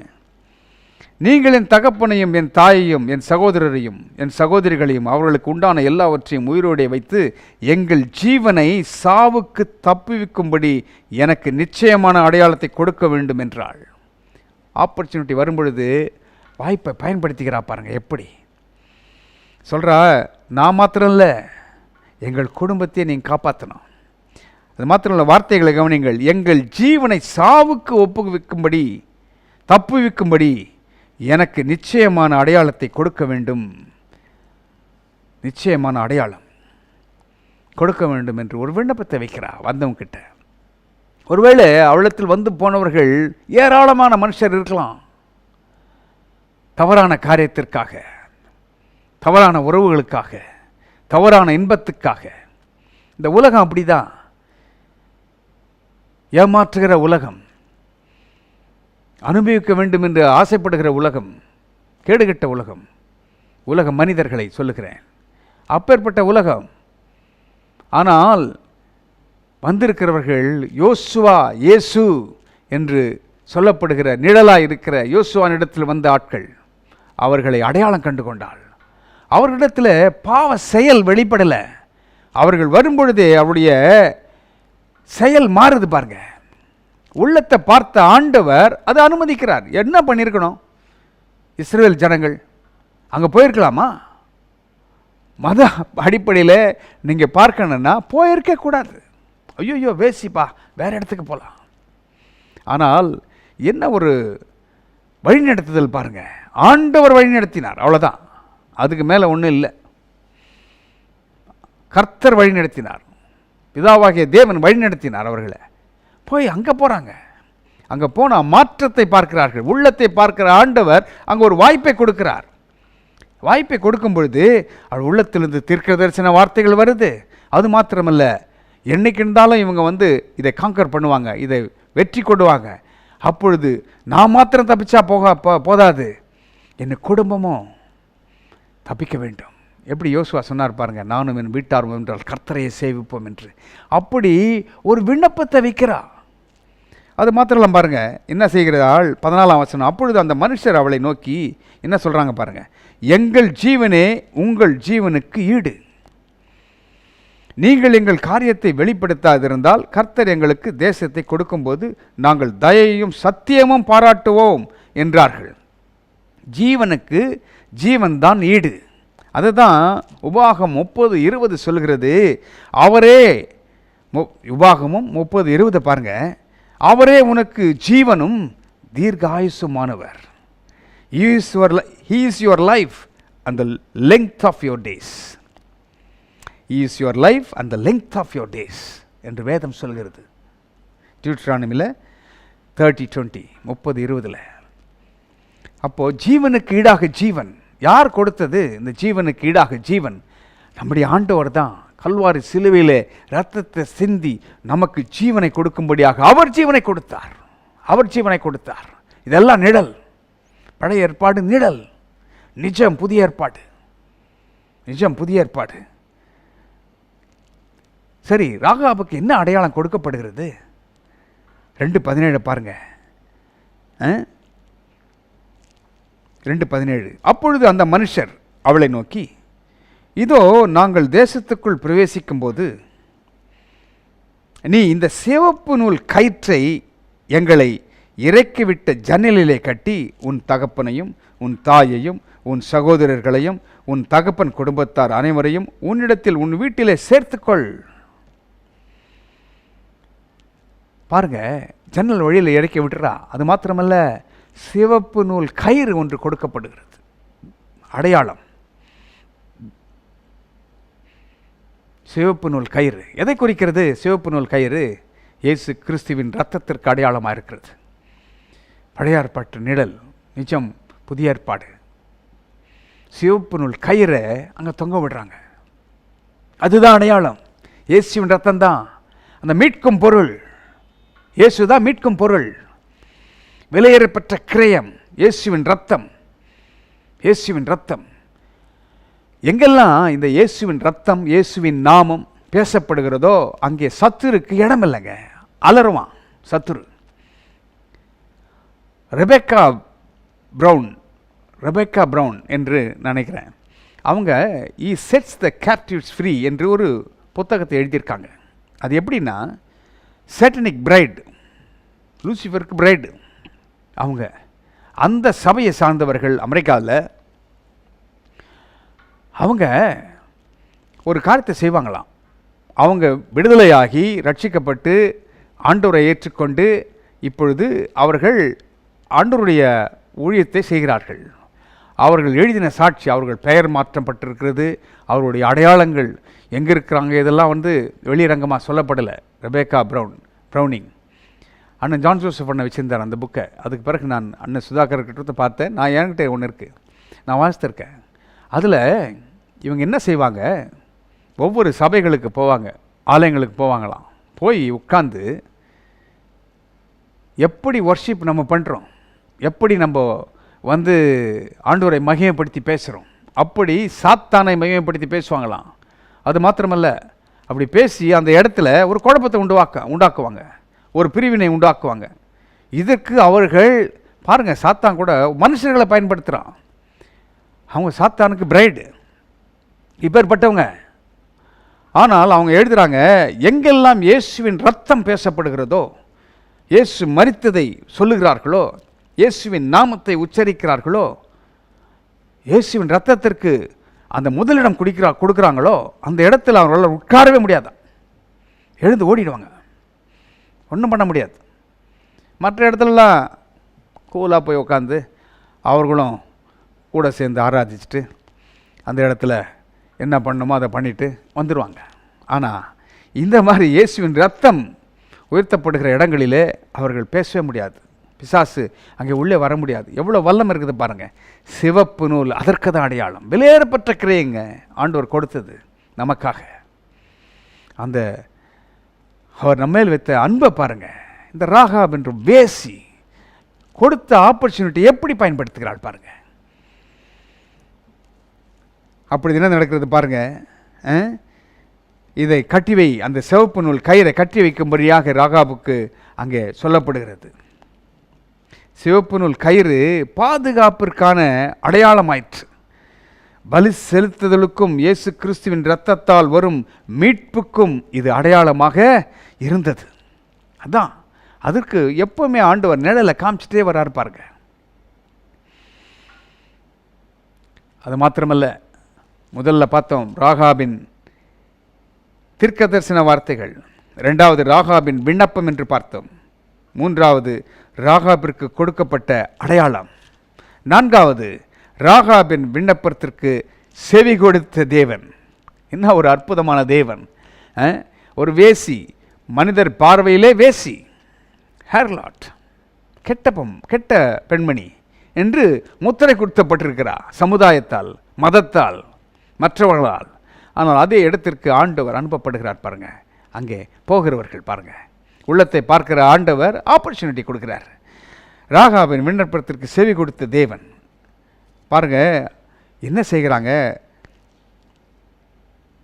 6ஆம் அதிகாரம், யோசுவா 6ஆம் அதிகாரம் 17, 22, 23, 25 வசனங்களை வாசிக்கிறேன், கவனியுங்கள். ஆனாலும் இந்த பட்டணமும் இதில் உள்ள யாவும் கர்த்தருக்கு சாபத்தீடா இருக்கும்.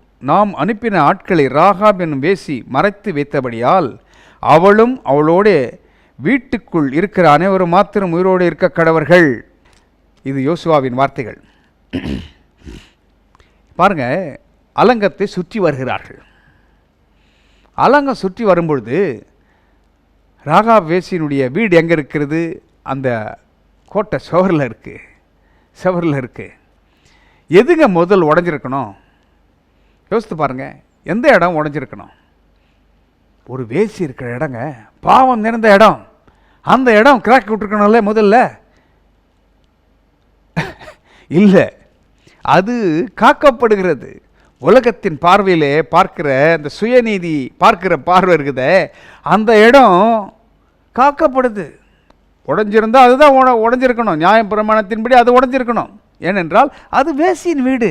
முதல்ல அங்கே தான் உடைச்சல் ஏற்பட்டு அந்த அம்மா அழிக்கப்பட்டிருக்கணும். அலங்கம் இடிஞ்சு விழுது. ஆனால் இந்த அம்மாவுடைய வீடு நிற்குது பாருங்க. ஏனென்றால் அங்கே சிவப்பு நூல் கயிறு இருக்கிறது. சிவப்பு நூல் கயிறு. ஆண்டோர் பார்க்குற வண்ணமா விதமே வேற. மனுஷரை ஆண்டோர் பார்க்கிற விதமே வேற. உள்ளத்தை பார்க்கிறார், ஆப்பர்ச்சுனிட்டி கொடுக்கிறார். என் மகன் திருந்திடுவான், ஒரு ஆப்பர்ச்சுனிட்டி கொடுப்பேன் என்று வாய்ப்புகளின் தேவன் அவர். God of opportunities. உடஞ்சிருந்தா அந்த வேசியின் வீடு தான் உடஞ்சிருக்கணும். இன்னைக்கு அப்படி தானே நடக்குது, உடஞ்சிருக்கணும் இல்லையா? ஆனால் ஆண்டவர் பாருங்க, அது உடையல, மற்ற இடம்லாம் உடைஞ்சு போகுது. அப்பொழுது யோசுவா சொல்லுகிறார், என்ன சொல்லுகிறார்? அதை நீ காக்க வேண்டும் என்று சொல்லுகிறார். 22ஆம் வசனத்தை பாருங்கள். 6:22. யோசுவா தேசத்தை வேவு பார்த்த 2 புருஷரை நோக்கி. இன்னொன்று, யோசுவா ஒரு நல்ல தலைவன் பாருங்க. தன்னுடைய 2 நபர்கள் மேலே எவ்வளவு ஒரு நம்பிக்கை. திரும்பி போய் இவங்க நாங்கள் போய் ஒரு வேசின் வீட்டில் தங்கணும் சொல்லியிருந்தா, சொல்ல உடனே என்ன செய்திருக்கணும் யோசுவா? ஒரு ரெவலேஷன் இல்லாத மனுஷனாக இருந்தா, ஒரு மதவாதியாக இருந்தா என்ன பண்ணியிருப்பான்? பாளையத்திற்கு புறம்பே நிற்க வச்சு கல்லெறிங்கடான்னு சொல்லியிருக்கணும். அதுதானே உலகம், அதுதானே மத சம்பந்தமான காரியங்கள் அப்படி தானே சொல்லுது. கல்லெறிடா. அப்படி தானே இயேசு ஆண்டவர்கிட்ட ஒரு வேசியை கொண்டு வந்தாங்க, நிஜத்தில் கொண்டு வந்தாங்க பாருங்க. கையும் களவுமா பிடிக்கப்பட்ட ஒரு அம்மா கொண்டு வந்து நிறுத்துறாங்க, ஒரு ஸ்திரியை. ஆனால் 2 பேரே இல்லை, ஒரே ஒரு அநீதி பாருங்க. ஒரு அம்மாவை தான் கொண்டு வந்து நிறுத்துறான். ஆனால் ஆண்டவர் கல்லெறிஞ்சாரா? இல்லையே, அவளை மன்னித்து அனுப்பினார். அதே பாருங்க, அங்கே யோசுவா இவங்க 2 பேர் போயிட்டு வந்தாங்களே, கல்லெறிஞ்சு கொண்டு இருக்கணும். ஏன்டா அங்கே போய் தங்கினீங்கன்னு. என்ன ஒரு தலைவன் பாருங்க. ஆண்டவர் பொறுப்புகளை எப்பேற்பட்ட இடத்துல கொடுக்கிறார் பாருங்க. யோசுவா என்றால் இயேசு என்று அர்த்தம். என்ன சொல்லுகிறார் பாருங்க, அந்த வார்த்தையை கவனியுங்கள். 22. யோசுவா தேசத்தை வேவு பார்த்த 2 புருஷரை நோக்கி, நீங்கள் அந்த வேசியின் வீட்டிலே போய் நீங்கள் அவளுக்கு ஆணையிட்டபடி அந்த ஸ்திரியையும் அவளுக்கு உண்டான யாவையும் அங்கிருந்து வெளியே கொண்டு வாருங்கள் என்றான். வெளியே கொண்டு வர சொல்றார் எல்லாரையும். எதுக்கு? கல்லெறியத்துக்கா? இல்லை பாருங்க, 23ஆம் வசனம். அப்பொழுது வேவுக்காரரான அந்த வாலிபர் உள்ளே போய் ராகாபையும் அவள் தகப்பனையும் அவள் தாயையும் அவள் சகோதரர்களையும் அவளுக்குள்ள யாவையும், முக்கியமான வார்த்தை, அவளுக்குள்ள யாவையும். எப்படி சம்பாதிக்கப்பட்டிருக்குது இந்த பணமெல்லாம்? எப்படி சம்பாதிக்கப்பட்டிருக்குது? தவறான வழியில் சம்பாதித்திருக்காங்களே, அதை கூட காப்பாற்றுறாரு பாருங்க. நீங்கள் பார்க்குற இயேசுநாதர் வேறங்க, இந்த பைபிள் சொல்கிற இயேசுநாதர் வேற. மத போதகர்கள், சில போதகர்கள் பேசுகிற இயேசுநாதர் வேற. ஆனால் இந்த வேதம் சொல்லுகிற இயேசுநாதர் வேற. இதை மனக்கண்கள் தெளிவாக பார்க்கணும். எந்த மதத்தின் அடிப்படையில் ஒரு டினாமினேஷன் கீழவோ ஏதோ அது கீழே இருந்து நீங்கள் பார்க்காதீங்க இயேசுநாதரை. இல்லை உங்களுக்கு கற்றுக் கொடுத்த தியாலஜி அதில் இருந்து பார்க்காதீங்க. தியாலஜி எல்லாம் அவங்களுக்குன்னு ஒரு வரைமுறையை வகுத்து வச்சிருக்காங்க. தியாலஜியன்ஸு தியாலஜி தப்புன்னு சொல்லலை, கற்றுக்கிறது நல்லது. ஆனால் அந்த வேதத்தை வெளியரங்கமான நல்ல மனசோடு பார்க்கணும், ஏற்றுக்கொள்கிற மனநிலையோடு, பரிசுத்த ஆவியினுடைய உதவியோடு நம்ம பார்க்கணும். வேத கலாச்சாலைகளில் என்ன கற்றுக் கொடுக்குறாங்க? அந்த டினாமினேஷனல் ஸ்டடீஸ் தான் அது. அதுக்கு நீங்கள் வெளியே பார்க்க முடியாது, அதுக்குள்ளே தான் பார்க்கணும். இல்லை ஒரு குறிப்பிட்ட ஸ்தாபனத்துக்கு கீழாக பெயர் பலகை இருக்கிறதா, இத்தனை சபைகள் இருக்கிறது, ஒரு பெயர் பலகை வச்சுருக்காங்க இல்லையா, அதுன்னு கீழே இருந்து பார்த்தீங்கன்னா நீங்கள் பார்க்க முடியாது. அது என்ன போதிக்குதோ அதுதான் பார்க்க முடியும். ஆனால் ஆண்டவர் அதற்கு மேற்பட்டவர், அப்பாற்பட்டவர். ஆதி அப்போஸ்தலர்கள் அப்படி தான் இருந்தாங்க. ஆண்டவருக்கு கீழாக, ஆளுகையின் கீழாக இருந்தாங்க. ஒரு மனிதனுக்கோ ஒரு ஸ்தாபனத்துக்கு கீழேயோ நீங்கள் இருப்பீர்கள் என்றால் உங்களை கட்டுப்படுத்துவார்கள். உங்களுக்கு வேலை இல்லைன்னு சொல்லிடுவான், உங்களை தூக்கி வெறிஞ்சிடுவான். ஆண்டவருக்கு கீழே இருக்கணும். எந்த டினாமினேஷனோ எந்த தியாலஜியும் நம்மளை கட்டுப்படுத்தக்கூடாது. பரிசுத்த ஆவியானவருடைய நேரடி ஆளுகையின் கீழாக நாம் இருக்க வேண்டும். அப்போ தான் ஆண்டவர் மாற்றத்தை கொடுப்பார். அப்போ தான் நம்ம புரிஞ்சிக்க முடியும். இங்கே பார்க்குற இயேசுநாதர் ஆண்டவரை பாருங்க, ஆண்டவரை பாருங்க. அப்பொழுது அவளுக்குள்ள யாவையும், 23ஆம் வசனம், அவளுக்குள்ள யாவையும் அவள் குடும்பத்தார் அனைவரையும் வெளியே அழைத்து கொண்டு வந்து அவர்களை என்ன செய்கிறாங்க பாருங்க, இஸ்ரவேல் பாளையத்துக்கு புறம்பே இருக்கும்படி பண்ணினார்கள். முக்கியமான வார்த்தை இதில், முக்கியமான ஒரு சத்தியம் இருக்குது பாருங்க. இஸ்ரவேல் பாளையத்திற்கு புறம்பே இருக்கும்படி பண்ணினார்களாம். அங்கேயும் இஸ்ரவேல் புத்திரர்கள் தனியாக குடியிருக்கிறாங்க. ஆனால் இவளை புறம்பே இருக்கும்படி பண்ணினார்கள். குடும்பம் காப்பாற்றிட்டாங்க, ஆனால் புறம்பே, அவுட் சைட், புறம்பே இருக்கும்படி பண்ணினார்கள். யோசுவாவில் பாருங்கள், அதில் வாசிக்கிறோம், வித்தவுட் த கேம்ப் இன்னும் வாசிக்கிறோம். வெளியே இருக்கும்படி பண்ணுறாங்க, புறம்பே இருக்கும்படி பண்ணுறாங்க. ஆனால் உள்ளத்தை பார்க்கிற ஆண்டவர், மனிதன் பார்க்கிற வண்ணமாக பார்க்காத ஆண்டவர் என் தேவன். அவர் விலையேற பெற்றவர். அவர் ஒருவரையும் புறம்பே தள்ளாதவர். பாவத்தை புறம்பே தள்ளினவர், பாவிகளின் சிநேகிதர், பாவிகளை நேசிக்கிறவர், பாவிகளை ரட்சிக்க வந்த கிறிஸ்து இயேசு. அவர் அந்த தேவன், மாறாத தேவன். என்ன செய்கிறார் பாருங்க, 25ஆம் வசனத்தில், எரிகோவை புறம்பே இருக்க பண்ணினார்கள் என்று வாசித்தோம். 25, எரிகோவை வேவு பார்க்க யோசுவா அனுப்பின ஆட்களை ராகாப் என்னும் வேசி மறைத்து வைத்தபடியினால் அவளையும் அவள் தகப்பன் வீட்டாரையும் அவளுக்குள்ள யாவையும் யோசுவா உயிரோடே வைத்தான். சொல்லிட்டு வேதம் சொல்லுது, அவள் இந்நாள் வரைக்கும் இஸ்ரவேலின் நடுவிலே குடியிருக்கிறாள். அங்கே புறம்பே வைக்கப்பட்டவள் எங்கே குடியிருக்கிறாளாங்க? இஸ்ரவேலின் நடுவிலே குடியிருக்கிறாள். இதுதான் தேவநீதி. சுயநீதி என்ன சொல்லும்? அவள் வேசி, கல் எறிஞ்சு கொள்ளு, அவளை ஒதுக்கிடு, அலங்கத்தில் ஒதுக்கிடு. உடைஞ்சிருந்தா எங்கே உடைஞ்சிருக்கணும்? அலங்கம், முதலாவது ஒடிக்கப்பட்ட அலங்கம், அவள் வீடு உடைஞ்சிருக்கணும், அது மூடி அப்படியே தரமட்டம் ஆயிக்கணும். ஆனால் தேவ நீதி அவளை காப்பாற்றிடுச்சு பாருங்க.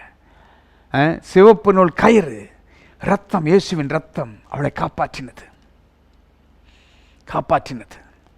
ஜீவனுக்கு ஈடாக ஜீவன். இன்றைக்கு மதம் பார்க்கிற வண்ணமாக நாம் பார்க்க வேண்டாம். மதம் பிடிச்சவன் தான் ஒரு மாதிரி பேசுவான். இன்றைக்கு ஈவு இரக்கம் இல்லாத உலகத்தில் வாழ்ந்து கொண்டிருக்கிறோம், அன்பில்லாத உலகத்தில் வாழ்ந்து கொண்டிருக்கிறோம். கடைசி நாட்களில் சகோதரர் அன்பு குறைஞ்சி போகுமா? சமீபத்தில் ஒரு நல்ல தேவனுடைய ஊழியன் மரிச்சு போனார், சகோதரன் பாஸ்டர் ஏப்ரஹாம் சார்ல்ஸ்ன்னு சொல்லி. அவர் எனக்கு பிடிக்கும். அவர் நான் யூடியூப்பில் நிறைய பார்த்துருக்கேன், அவருடைய செய்திகளை கேட்டிருக்கேன். அவர் மூலமாக அநேக அற்புதங்கள் நடந்திருக்கிறது. கர்த்தர் பயன்படுத்தினார். யதார்த்தமான மனுஷன், நேருக்கு நேர் பேசக்கூடியவர். அதை தான் நான் பார்த்தேன் அதில். அவரதில் உண்மையை பேசுகிறார். எந்த டினாமினேஷனுக்கும் கீழே இல்லை அவர். அவர் பரிசுத்த ஆவியானவர், ஆண்டவருக்கு கீழே இருந்து பேசினது நான் உணர்ந்தேன். எனக்கு பிடிக்கும் அவரை. நேராக பார்த்ததில்ல. அவர் சமீபத்தில் சென்னையில், அதுவும் தாம்பரத்தில் மறித்து போனார். அவருடைய மெம்பர்ஷிப் ஒருவேளை இங்கே இருந்ததுன்னு நினைக்கிறேன் நான். அவர் லண்டன் பேஸ்ட், அவர் அங்கே போய் இருந்தார். அவர் சபையை வைத்திருக்கிறார் கேள்விப்பட்டுறேன். அவர் மறித்து போனார். கர்த்தர் அவரை நல்லா பயன்படுத்தினார். அவர் இறந்துட்டாருங்க. மனைவி இருக்காங்க, 3 பிள்ளைகள். அவரை குறித்து அந்த ஃபியூனரல் இதில் பார்த்தா விமர்சனங்களை போடுறானுங்க. யார் போடுறது? மதவாதிகள், அன்பில்லாதவர்கள், ஒரு பாசம் இல்லாதவங்க. உலக மக்களே நல்லா இருக்காங்க, அரசியல் இருக்கவங்க கூட நல்லா இருக்காங்க. ஒரு எதிர்கட்சி ஆள் இறந்து போனால் போய் மாலையை போடுறான், விமர்சனம் பண்ண மாட்டான், வாயை திறக்க மாட்டாங்க. மறைச்சிட்டாரு. ஆனால் கிறிஸ்தவர்கள் என்று அழைத்துக் கொள்கிறான், பாஸ்டர் என்றான், பிஷப் என்றான், போதகர் என்றான், தலைமை போதகர் என்றான். ஆனால் அன்பு எங்க இல்லையே, விமர்சனம் வேற மாதிரி இருக்குதே. அவர் பேசினார், அவர் மறிச்சிட்டார். இயேசுநாதர் அப்படி தானே சொன்னாங்க, இவன் மற்றவர்களை ரட்சித்தான், தன்னைத்தான் ரட்சித்துக் கொள்ள இவனுக்கு திராணி இல்லை என்று சொன்னாங்க. இயேசுநாதருக்கு இந்த நிலைமைங்க. அவர் கிடைச்ச வெளிப்பாட்டில் அவர் பேசுகிறாரு. உனக்கு ஏற்றுக்க மனசு இருந்தால் ஏற்றுக்கோ. அது சத்தியத்தை இறந்து போன மனுஷனை வச்சுட்டு விமர்சனம் பண்ணுறாங்க. அந்த மனைவிக்காக யாருன்னா ஜெபம் பண்ணீங்களா? அந்த பிள்ளைகளுக்காக ஜெபம் பண்ணீங்களா? ஆறுதலிட்டு இருக்காங்களா, அவங்களுக்காக யாருன்னா ஜெபம் பண்ணாங்களா? அநேகருடைய அன்பு தணிந்து போச்சு. உலக மக்கள் மேலே மற்ற இந்த கிறிஸ்தவர்கள் என்று அழைத்துக் கொள்ளுடைய மனசு கடினமாய் போச்சு, கல்லாய் போச்சு. கேவலமான விமர்சனங்கள். எப்படி மனசு வருது பாருங்க. அரசியல்வாதி கூட விமர்சனம் பண்ண மாட்டாங்க, அமைதியாக இருக்காங்க. ஆனால் கிறிஸ்தவர்கள் என்று அழைத்துக் கொள்ளுகிற மதவாதிகள், அவர்களுக்கு மனசு இல்லை. அண்ணன் ஜான் ஜோசப் அண்ணன் இறந்த பொழுது வெறும் 53 வயதில் இறந்துட்டார் அண்ணன் ஜான் ஜோசப். அவருடைய மரித்து போன சரீரத்தை கிரைஸ்ட் சர்ச்சில் வச்சுருந்தோம். அந்த ஃபியூனரல் சர்வீஸுக்கு அங்கிள் தினகரன் வந்தார். அவர் உள்ளே வந்தார். அவர் பிரசங்கம் பண்ண அண்ணன் ஜான் ஜோசப் பண்ண பாடியை பார்க்குறதுக்கு முன்னால் நான் போய் அவரிடத்தில் சொன்னேன், அங்கிள் அண்ணனை உயிரோடு எழுப்பி கொடுங்கன்னு. தப்பா? நம்பாத மார்த்தாள் இயேசுநாதர்கிட்ட நம்பலை. ஆண்டவரே நாருன்றான். எழுப்பி கொடுத்தாருல்ல, கல்லறையில் வச்சவனை எழுப்பி கொடுத்தாருல்ல. அப்படிதான் நான் கேட்டேன் போய் அவரிடத்தில். மற்றவர்கள் பக்கத்தில் இருந்தவர்கள் நான் ஏதோ உளறலன்னு நினச்சிட்டாங்க, நான் ஏதோ பைத்தியக்காரன் மாதிரி உளறன்னு நினச்சாங்க. இல்லை, நான் கேட்டேன், அங்கிள்கிட்ட கேட்டேன், அவரை எழுப்பி கொடுங்க, உயிரோடு எழுப்பி கொடுங்கன்னு கேட்டேன்.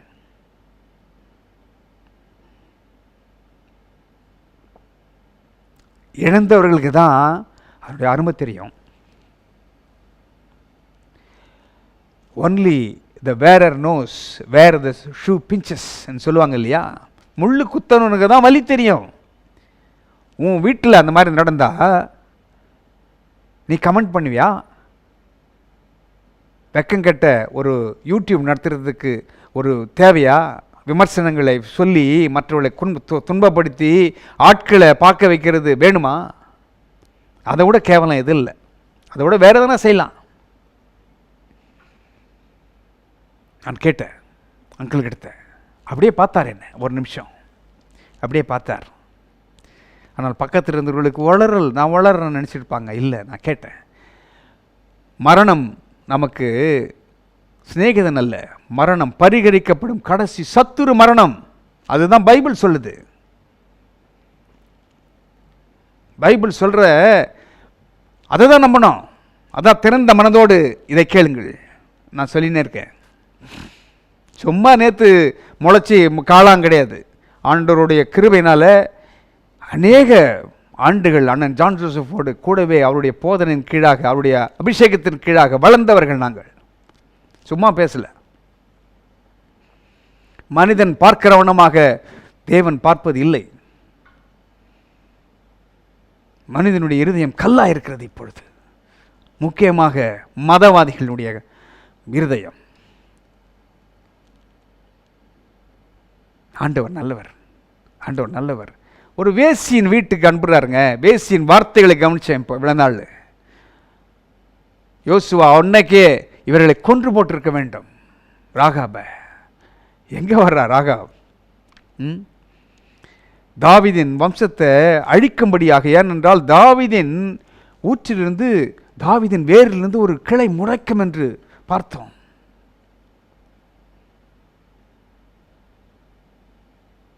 அந்த தாவீதின் வீட்டை அழிக்க வேண்டும் என்று சத்துரு நினைக்கிறான்.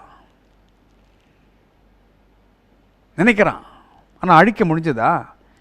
கடைசியாக ஒரு ராஜா வருகிறான், எக்கனையா என்று நினைக்கிறேன், சிதேக்கியா அல்லது சிதேக்கியா இருக்கலாம். அவனை எவ்வளவு கேவலப்படுத்துகிறாங்கன்னா, கண்களை குருடாக்குறாங்க, காதுகளை ஓட்ட போடுறான், விலங்கிடப்பட்டு பாபிலோனுக்கு கொண்டப்படுகிறான். எவ்வளவு மட்டுப்படுத்த முடியுமோ அவ்வளோ மட்டுப்படுத்திட்டாங்க சத்துரு. ஏனென்றால் தாவீதின் வேரிலிருந்து ஒரு கிளை முளைக்கும். எப்படியாவது அந்த கிறிஸ்துவை அழிக்கணும், இயேசுவை அழிக்கணும் என்று சத்துரு முயற்சிக்கிறான். கீழ்த்தரமான நிலையில் கொண்டு போகிறான். ஆனால் பாருங்க, ஆண்டவர் விடலை. அந்த சந்ததியில், தாவீதின் ஊற்றில், தாவீதின் வேரில் எங்கேயோ தூரம் இருக்கிற யோசேப்பை தெரிந்து கொள்கிறார், மரியாளை தெரிந்து கொள்கிறார். அங்கே பரிசுத்த ஆவியால் கர்ப்பம் தரிக்கிறார். ஆண்டவர் வெச்சு செய்வார் இல்லையா? அவர் செய்ய நினைத்தது தடைபடாதுங்க.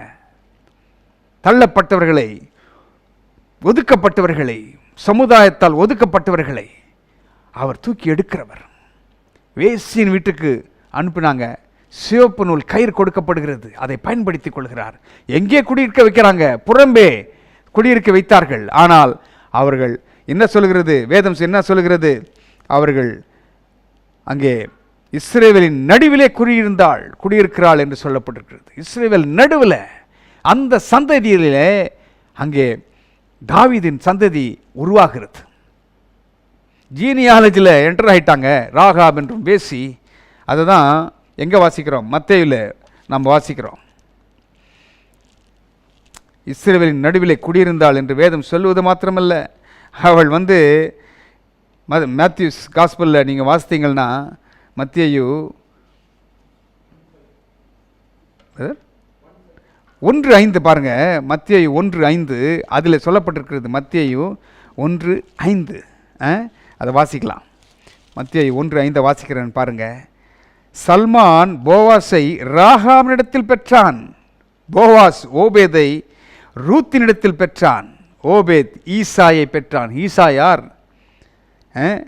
தாவீதின் தகப்பன். ஈசாய் தாவீது ராஜாவை பெற்றான். தாவீது ராஜா ஊரியாவின் மனைவியா இருந்தவரிடத்தில் சாலமோனை பெற்றாள். அப்படியே எங்கே வருது? ஆண்டவராகிய இயேசு அந்த சந்ததியிலே வருகிறார். தள்ளப்பட்டவர்களை நேசிக்கிறவர். என்ன சொல்கிறேன்னா, மற்றவர்கள் ஆண்டவர் கொடுக்கிற வெளிப்பாட்டிலிருந்து, அவர் பரிசுத்த ஆவியானவர் கொடுக்கிற வெளிப்பாட்டிலிருந்து நாம் மற்றவர்களை சிநேகிக்கணும், இந்த வேதத்தை தியானிக்கணும். அலங்கத்தின் மேலே ஒதுக்கப்பட்டவளாக இருந்த வேசி ராகாப், அவளிடத்தில் ஆட்கள் அனுப்பப்பட்ட போது அங்கே ஏற்றுக்கொண்டு அவருடைய மாற்றம் ஏற்படுகிறது. அதன் பின்பு பாருங்க எவ்வளவு மாற்றம் வந்துகிறது. வெளிச்சம் வரும் என்றால் இருள் அகன்று போகும். தேவன் மனிதன் பார்க்கிற வண்ணமாக பார்க்கிறவர் அல்ல. அவருடைய பார்வையே வேற. உங்கள் மேலே அவருடைய பார்வை வேற. நீங்கள் ஒதுக்கப்பட்டிருக்கீங்களா? தள்ளப்பட்டீங்களா? புறக்கணிக்கப்பட்டீங்களா? சபை போதர்கள் உங்களை தள்ளுறாங்களா? உங்களை எதிர்க்கிறாங்களா? மதவாதிகள் உங்களை விமர்சிக்கிறாங்களா? பயப்படாதீங்க. கர்த்தர் உங்கள் பட்சத்தில் இருக்கிறார். உங்களுக்காக அவர் வழக்காடுவார். உங்களுக்காக அவர் எல்லாவற்றையும் செய்து முடிப்பார். எப்படி ராகாபை காப்பாற்றின தேவன், உள்ளத்தை பார்த்து அவளிடத்தில் ஆட்களை அனுப்பின தேவன். அந்த சிவப்பு நூல் கயிறு நமக்கு இருக்கிறது, இயேசுவின் ரத்தம் நமக்காக இருக்கிறது. அது இன்றைக்கும் பரிந்து பேசுகிறது. அது விலையேற பெற்ற ரத்தம். Only one mediator God between God and man. It is not any saint. It is man Christ Jesus. மனிதனாகிய கிறிஸ்து இயேசுதான் நமக்காக மீட்கும் பொருள். அவர்தான் நமக்காக பரிந்து பேசுகிறவர். இன்றைக்கும் உங்களுக்காக அவர் பரிந்து பேசுகிறார். அதனால்தான் பரிசுத்த ஆவியை அளவில்லாமல் நம்மிடத்தில் ஊற்றி இருக்கிறார். அந்த தேவன் நல்லவர். இன்றைக்கு கூட எத்தனையோ பேர் இழப்புகளில் இருப்பாங்க, எத்தனையோ பேர் வியாதியில் இருக்காங்க, எத்தனையோ பேர் வறுமையில் இருக்காங்க, நாச மோசங்களிலே, விபத்துகளிலே, ஆபத்துகளிலே சிக்கிக் கொண்டிருக்கலாம். என்னுடைய செய்தி ஒருவேளை மருத்துவமனையிலிருந்து கேட்டுக்கொண்டிருக்கலாம். இந்த ஆண்டவர் நல்லவர், உங்களை தேடி வந்தவர் நல்லவர். அவர் சுகத்தை கொடுப்பார், உங்களை மீட்பார். பாவ உலகிலே சேற்றில் இருக்கிறீர்களா, என்னை தூக்கி எடுத்த ஆண்டவர் உங்களை தூக்கி எடுப்பார். கண்மலையில் மேல் நிறுத்தி வைப்பார், கண்மலையில் மேல் நிறுத்துவார். உங்களை என் மகனே, என் மகளே என்று அணைத்துக் கொள்வார். எங்கே தாழ்த்தப்பட்டீர்களோ அங்கே உயர்த்துவார். தலை நிமிர்ந்து நடக்கும்படி செய்வார். தலை குனிந்தல்ல, தலை நிமிர்ந்து நடக்கும்படி செய்வார். அந்த தேவன் நல்லவர். மனிதர்கள் பார்க்கிற வண்ணமாக தேவன் பார்ப்பது இல்லை. புரிஞ்சு கொள்ளுங்கள், பார்ப்பதில்லை. இந்த தேவன் நல்ல தேவன். இந்த நல்ல தேவன் அவர் இன்றைக்கும் உங்களோடு பேசிக்கொண்டிருக்கிறார். உங்கள் குறைகளை நிறைவாக்குவார், நன்மையால் நிறைவாக்குவார். பாவ பழக்க வழக்கங்களிலிருந்து விடுதலை கொடுக்கிற ஆண்டவர் உங்களிடத்தில் பேசிக்கொண்டிருக்கிறார். உங்களை ஒருபோதும் புறம்பே தள்ளாதவர். வருத்தப்பட்டு பாரம் சுமக்கிறவர்களை என்னிடத்தில் வாருங்கள், நான் உங்களுக்கு இளைப்பாறுதலை கொடுப்பேன் என்று சொன்ன ஆண்டவர். எவ்வளவு நல்ல தேவன். ராகாப் என்றும் வேசி என்று தள்ளாமல் அவளை ஏற்றுக்கொண்டவர். தாவீதின் சந்தை, தாவீதை பிறக்க வைத்தவர். அந்த சந்தையில் தாவீதும் தள்ளப்பட்டவன் தான். அதனால்தான் சகேயு பாருங்க, சகேயு ஒரு காட்டத்தி மத்தியில், அதுதானே பார்த்தோம் போன வாரத்தில். காட்டத்தி மரத்தில் ஏறிக்கொள்கிறான். அவன் புறக்கணிக்கப்பட்டவன். ஏனென்றால் டாக்ஸ் கலெக்டர். வாப்பா உன் வீட்டில் தங்குறேன்றார். சமையல் செய்து போட்டிருப்பான் சாப்பாடு. எந்த சாப்பாடு, எந்த வருமானம், அநியாயமாக வாங்கின வருமானம். இயேசுநாதரை உட்காந்து சாப்பிட்றாருங்க. இந்த இயேசுநாதர் தெரியுதா உங்களுக்கு?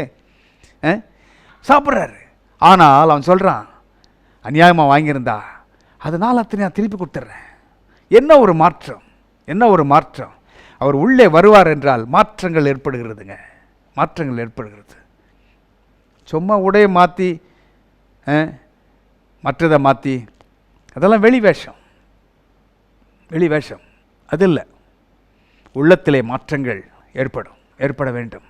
கர்த்தர் நல்லவர். ராகாப் என்னும் வேசியை நேசித்த தேவன், அவள் வீட்டை காப்பாற்றின தேவன். அலங்கம் இடிந்து விழாமல் அவள் வீடு காப்பாற்றப்பட்டிருக்கிறதே இல்லையா? புறம்பே இஸ்ரேல் மக்கள் அங்கே புறம்பே அவளை இருக்க பண்ணினார்கள், அவுட் சைட் த கேம்ப் இல்லையா, இருக்க வைத்தாங்க. ஆனால் அவளை சுதந்திரவாளியாக மாற்றினார். இன்றைக்கும் நீங்கள் தள்ளப்பட்டிருந்தா, எங்கே தண்ணீர் தள்ளப்பட்டீர்களோ அங்கே உங்களை உயர்த்துவார். ஆண்டவராக இயேசு கிறிஸ்துவின் ரத்தம் இன்றைக்கும் உங்களுக்காக பரிந்து பேசுகிறது. ஆமாம், எழுந்து போனதை அவர் திருப்பி கொடுக்கிற தேவன். பரிகரிக்கப்படும் கடைசி சத்துரு மரணம். கொடியது இல்லையா? இழப்புகள் கொடியது இல்லையா? ஆமாம், அதை மீட்டு கொடுக்கிற தேவன். கடைசி நாட்களில் வாழ்ந்து கொண்டிருக்கிறோம். இந்த தேவன் மாறாத தேவன். நமக்கு உதவி செய்வார், உங்களுக்கும் உதவி செய்வார், இன்றைக்கு உதவி செய்வார். அந்த நீதி சுயநீதி இல்லை, அது தேவநீதி. தேவநீதி வேற மாதிரி பார்க்குது ராகாபை. சுயநீதி கல்லெறிய வேண்டும் என்று சொல்லுகிறது, நியாயப்பிரமாணம் கல்லெறிய வேண்டும் சொல்லுகிறது. ஆனால் தேவன் நீதி உள்ள நியாயாதிபதி. அவர் உள்ளத்தை பார்க்கிறவர். அவளை நேசித்ததுனால அவளை மீட்டுக்கொண்டார். மீட்கிறவர். அதனால்தான் அவருக்கு பேர் ரிடீமர். எழுந்து போனதை தேடவும் ரட்சிக்கவுமே ஆண்டவர் இயேசு உலகத்தில் வந்தார். இந்த தேவன் நல்லவர். கர்த்தர் உங்களோடு பேசியிருப்பார், என்னோடு பேசினார், உங்களோடு பேசியிருப்பார். நாம் கண்களை மூடி நாம் ஜெபிக்கலாம். கர்த்தர் நல்லவர். அடுத்த வாரம் நமக்கு இரவு ஜெபம் இருக்கிறது, அதில் பங்கு கொள்ளுங்க. கர்த்தருடைய நாமத்தினால் கர்த்தர் உங்களை ஆசீர்வதிப்பாராக. இரவு ஜெபத்தில் 10 மணிக்கு இரவு ஜெபத்தில் பங்கு கொள்ளுங்க. கர்த்தர் இன்றைக்கு உங்களோடு பேசியிருந்தா இதை மற்றவர்களுக்கு ஷேர் பண்ணுங்கள். உங்கள் ஜெப விண்ணப்பங்கள் எதுவாக இருக்கட்டும், அதற்கு பதில் கொடுக்குற ஆண்டவர் ஒருவர் இருக்கிறார். யார் எங்களுக்கு உதவி செய்வார், எனக்கு உதவி செய்வார்னு நினைக்கிறீங்களா? தேவாதி தேவன், அண்ட சராசரங்களை படைத்த ஆண்டவர் நல்லவர், உங்களுக்கு உதவி செய்வார். நாம் ஜெபம் பண்ணுவோம். எங்கள் அன்பின் பரலோக பிதாவே, வார்த்தையின் மூலமாக எங்களோடு இடைப்பட்டீர். உம்முடைய நீதி நித்திய நீதி. அந்த நித்திய நீதி எங்களோடு இடைப்பட்டதுக்காக ஸ்தோத்திரம். உம்முடைய வேதம் சத்தியம். இந்த வார்த்தைகள் தேவனுடைய வார்த்தைகள் சத்தியம். அது இருபுறமும் கருக்குள்ள பட்டயம், ஊனையும் அந்த மேரோவையும் பிரிக்கிறது. ஆமாண்டவரே, நீர் எந்த நிலையில் நாங்கள் இருந்தாலும் எங்களை நேசிக்கிற ஒரு தகப்பன் எங்களுக்கு இருக்கிறீர். நல்ல தேவன், எங்களோடு இடைப்பட்டதற்காக ஸ்தோத்திரம். இந்த வார்த்தைகள் ஒவ்வொரு உள்ளத்திலும் பேசட்டும். அவர்கள் தள்ளப்பட்டவர்கள் என்று யாருமே உலகத்தால் சொல்லலாம். ஆண்டவரே, நீரை நேசிக்கிறேன் என்பதை இன்றைக்கு உணர்த்திருக்கிறீர். இதன் மூலமாக மீட்கும் பொருளாக எங்களுக்கு உண்மையே கொடுத்திருக்கிறீர். ஆண்டவரே, அந்த தேவன் நல்ல தேவன், எவ்வளவு நல்ல தேவன். உமக்கு நன்றி சொல்கிறோம். இப்பொழுதும் ஆண்டவரே, பிரச்சனைகளிலும் கட்டுகளிலும் வியாதியிலும் பருமையிலும் கஷ்டத்திலும் வருத்தப்பட்டு பாரம் சுமக்கிற உடைய பிள்ளைகளுக்காக ஜெபிக்கிற ஆண்டவரே, ஒவ்வொருவரையும் விடுதலையாக்க வேண்டும் என்று ஜெபிக்கிறோம். பரிசுத்த ஆவியானவர் ஒவ்வொரு வீடுகளுக்குள்ளாகும், ஒவ்வொரு வாகனத்துக்குள்ளாகும், ஒவ்வொரு உள்ளங்களுக்குள்ளாகும் நுழைவீராக. அவர்களை விடுதலையாக்கும் ஆண்டவரே, விடுதலையாக்கும். குமாரன் உங்களை விடுதலையாக்கினால் மெய்யாகவே விடுதலை ஆவீர்கள் என்று வேதம் சொல்கிறதே. விடுதலை ஆவார்களாக. இயேசு என்னும் நாமத்தினால் விடுதலை ஆவார்களாக. மரண தருவாயில் மரணத்தில் கொடுக்கப்பட்ட ஆண்டவரே, ஒருவேளை அவ்வளோதான் மரணம்தான் என்று நினைப்பார்கள் என்றால் அவர்களுக்கு சுகமலன் ஜீவன் உண்டாகட்டும். நானோ ஜீவன் உண்டாயிருக்கும், அந்த ஜீவன் பரிபூர்ணப்படம் வந்தேன் என்று சொன்னீரே. அந்த பரிபூர்ண ஜீவன் ஒவ்வொருவருக்குள்ளாக உட்பிரவேசிக்கட்டும் ஆண்டவரே. உங்களுடைய பரிசுத்தாவின் அபிஷேகம் நிரப்பட்டும். கோணலானவைகள் செவையாகட்டும், வியாதிகள் குணமாகட்டும். இயேசு நாமத்தினாலே ஆண்டவரே மீட்டருள வேண்டும் என்று நாங்கள் செபிக்கிறோம். எப்படி எழுந்து போனதை ஆண்டவரே தேடும் ரட்சிக்க வந்த தேவனாகிய கர்த்தர் ராகாபுக்கு ஒரு சுதந்திரத்தை கொடுத்தீரே, சுதந்திரத்தை கொடுத்தீரே. அந்த தேவன் மாறாத தேவன். இன்றைக்கும் கூட ஆண்டவரே, உடைய பிள்ளைகள் ஒதுக்கப்பட்டிருந்தால் அவளுக்கு மறுபடியும் அந்த சுதந்திரத்தை அனுபவிக்க உதவி செய்ய வேண்டும் என்று நாங்கள் ஜெபிக்கிறோம். ஆண்டவரே, நீ பொறுப்பேற்றுக் கொள்ளும். ஆண்டவரை மட்டும் இந்த ஊழியத்திற்கு உதவி செய்கிறவர்களுக்காக நாங்கள் ஜெபிக்கிறோம், ஆசீர்வதிக்கிறோம். ஊழியத்திற்கு கொடுக்கிறவர்கள், ஜெபிக்கிறவர்கள், இதில் பங்கு கொண்டு ஒவ்வொரு காரியத்தின் நேர்த்தியாக செய்கிறவர்கள் ஒவ்வொருவருக்காகவும் நன்றி சொல்கிறோம். ஆண்டவரே, நமக்கு ஸ்தோத்திரம். இம்மட்டும் நடத்தினவர் இம்மானுவேல் எங்களோடு கூட இருந்து எங்களுக்கு முன்பாக சென்று கோண நாளமைகளை சபையாக்குகிறதுக்காக ஸ்தோத்திரம். துதி கன மகிமை உமக்கே செலுத்துகிறோம். இயேசு கிறிஸ்துவின் விலையேறப்பெற்ற நாமத்தில் ஜெபிக்கிறோம் நல்ல பிதாவே. ஆமேன் அண்ட் ஆமேன். இவ்வளவு நேரம் பொறுமையோடு கர்த்தருடைய வார்த்தையை கேட்டுக்கொண்டிருந்தீர்கள். கர்த்தர் உங்களை ஆசீர்வதிப்பாராக. இந்த ஊழியத்தோடு தொடர்பு கொள்ளுங்க. இந்த ஊழியத்தின் எல்லைகள் விரிவாகும்படி ஜெபம் பண்ணுங்க. அது மாத்திரமல்ல, இந்த ஊழியத்திற்கென்று கொடுங்கள். கூகுள் பே மூலமாக கொடுக்கலாம். வெள்ளிக்கிழமை கூட்டத்திற்காக கொடுங்க. இந்த ஊழியத்தின் எல்லைகள் விரிவாகட்டும். இன்னும் நன்றாக செயல்பட காரியங்கள் மற்றவர்களுக்கு சென்றடைய அது ஏதுவாகும். நடக்கிற செவ்வாய்க்கிழமை கூட்டத்தில் வந்து பங்கு கொள்ளுங்கள். பிகேஎன் வளாகத்தில் நடக்கிற செவ்வாய்க்கிழமை கூட்டத்தில் 7 மணிக்கு ஆரம்பித்து 9 மணிக்கெல்லாம் முடிந்து வருகிறது. அதில் வந்து பங்கு கொள்ளுங்கள். கர்த்தருடைய வார்த்தையை கேளுங்கள். நல்ல வர்ஷிப் நேரம் இருக்கிறது, அதில் பங்கு கொள்ளுங்கள். ஒவ்வொரு 2வது சனிக்கிழமையும் நடக்கிற உபவாச கூட்டத்தில் வந்து பங்கு கொள்ளுங்கள். அநேகர் வந்து பங்கு கொள்ளுறாங்க. காலையில் 10 மணிக்கு ஆரம்பித்து மத்தியானம் 2 மணிக்கு முடிந்து விடுகிறது. போகும்பொழுது நல்ல உணவை கொடுத்து அனுப்புகிறோம். அதற்கு யாருன்னா ஸ்பான்சர் பண்ண உங்களுக்கு மனதில் ஏவப்படுவீர்கள் என்றால் கொடுங்க. தேவனுடைய ராஜ்யத்திற்கென்று கொடுங்க. காலை முதல் உபவாசம் வந்து ஜெபிக்கிற பிள்ளைகள் நல்லா சாப்பிட்டு போட்டுமே. வெள்ளிக்கிழமை தோறும் நடக்கிற ஆன்லைனில் நடக்கிற வேத வகுப்புகளுக்காக ஜெபம் பண்ணுங்க. ஞாயிற்றுக்கிழமை ஆராதனைக்காக வார்த்தையின் கூடாரத்தில் வந்து பங்கு கொள்ளுங்க. எதுவும் உங்களை தடுக்க வேண்டாம். பரிசுத்த ஆவியானவர் நடத்துகிறபடி வந்து பங்கு கொள்ளுங்க. இந்த ஊழியத்திற்கென்று கொடுங்கள். கூகுள் பே இருக்கிறது, ஜிபே மூலமாக நீங்கள் கொடுக்கலாம். 9841028377. அநேகர் கொடுக்குறீங்க, நேசிக்கிறீங்க. அண்ணன் சுதாகர் அவர்களை நேசித்தவர்கள் நீங்கள் கொடுக்குறீங்க. கர்த்தர் உங்களை ஆசீர்வதிப்பாராக. ஒவ்வொரு காசும் ஊழியத்திற்காக மாத்திரம் பயன்படுத்தப்படுகிறது. கர்த்தர் உங்களை ஆசீர்வதிப்பாராக. அடுத்த முறை சந்திக்க வரை கர்த்தருடைய கிருபை, அவருடைய தயவு நம்மோடு இருப்பதாக. என் ஆத்துமாவே கர்த்தரை ஸ்தோத்திரி, என் முழு உள்ளமே அவருடைய பரிசுத்த நாமத்தை ஸ்தோத்திரி. என் ஆத்துமாவே கர்த்தரை ஸ்தோத்திரி, கர்த்தர் செய்த சகல உபகாரங்களையும் மறவாதே. கர்த்தருடைய கிருபையும் அவருடைய இரக்கமும் அவருடைய தயவும் உங்கள் அனைவரோடும் எப்பொழுதும் எப்பொழுதும் இருப்பதாக. ஆமேன்.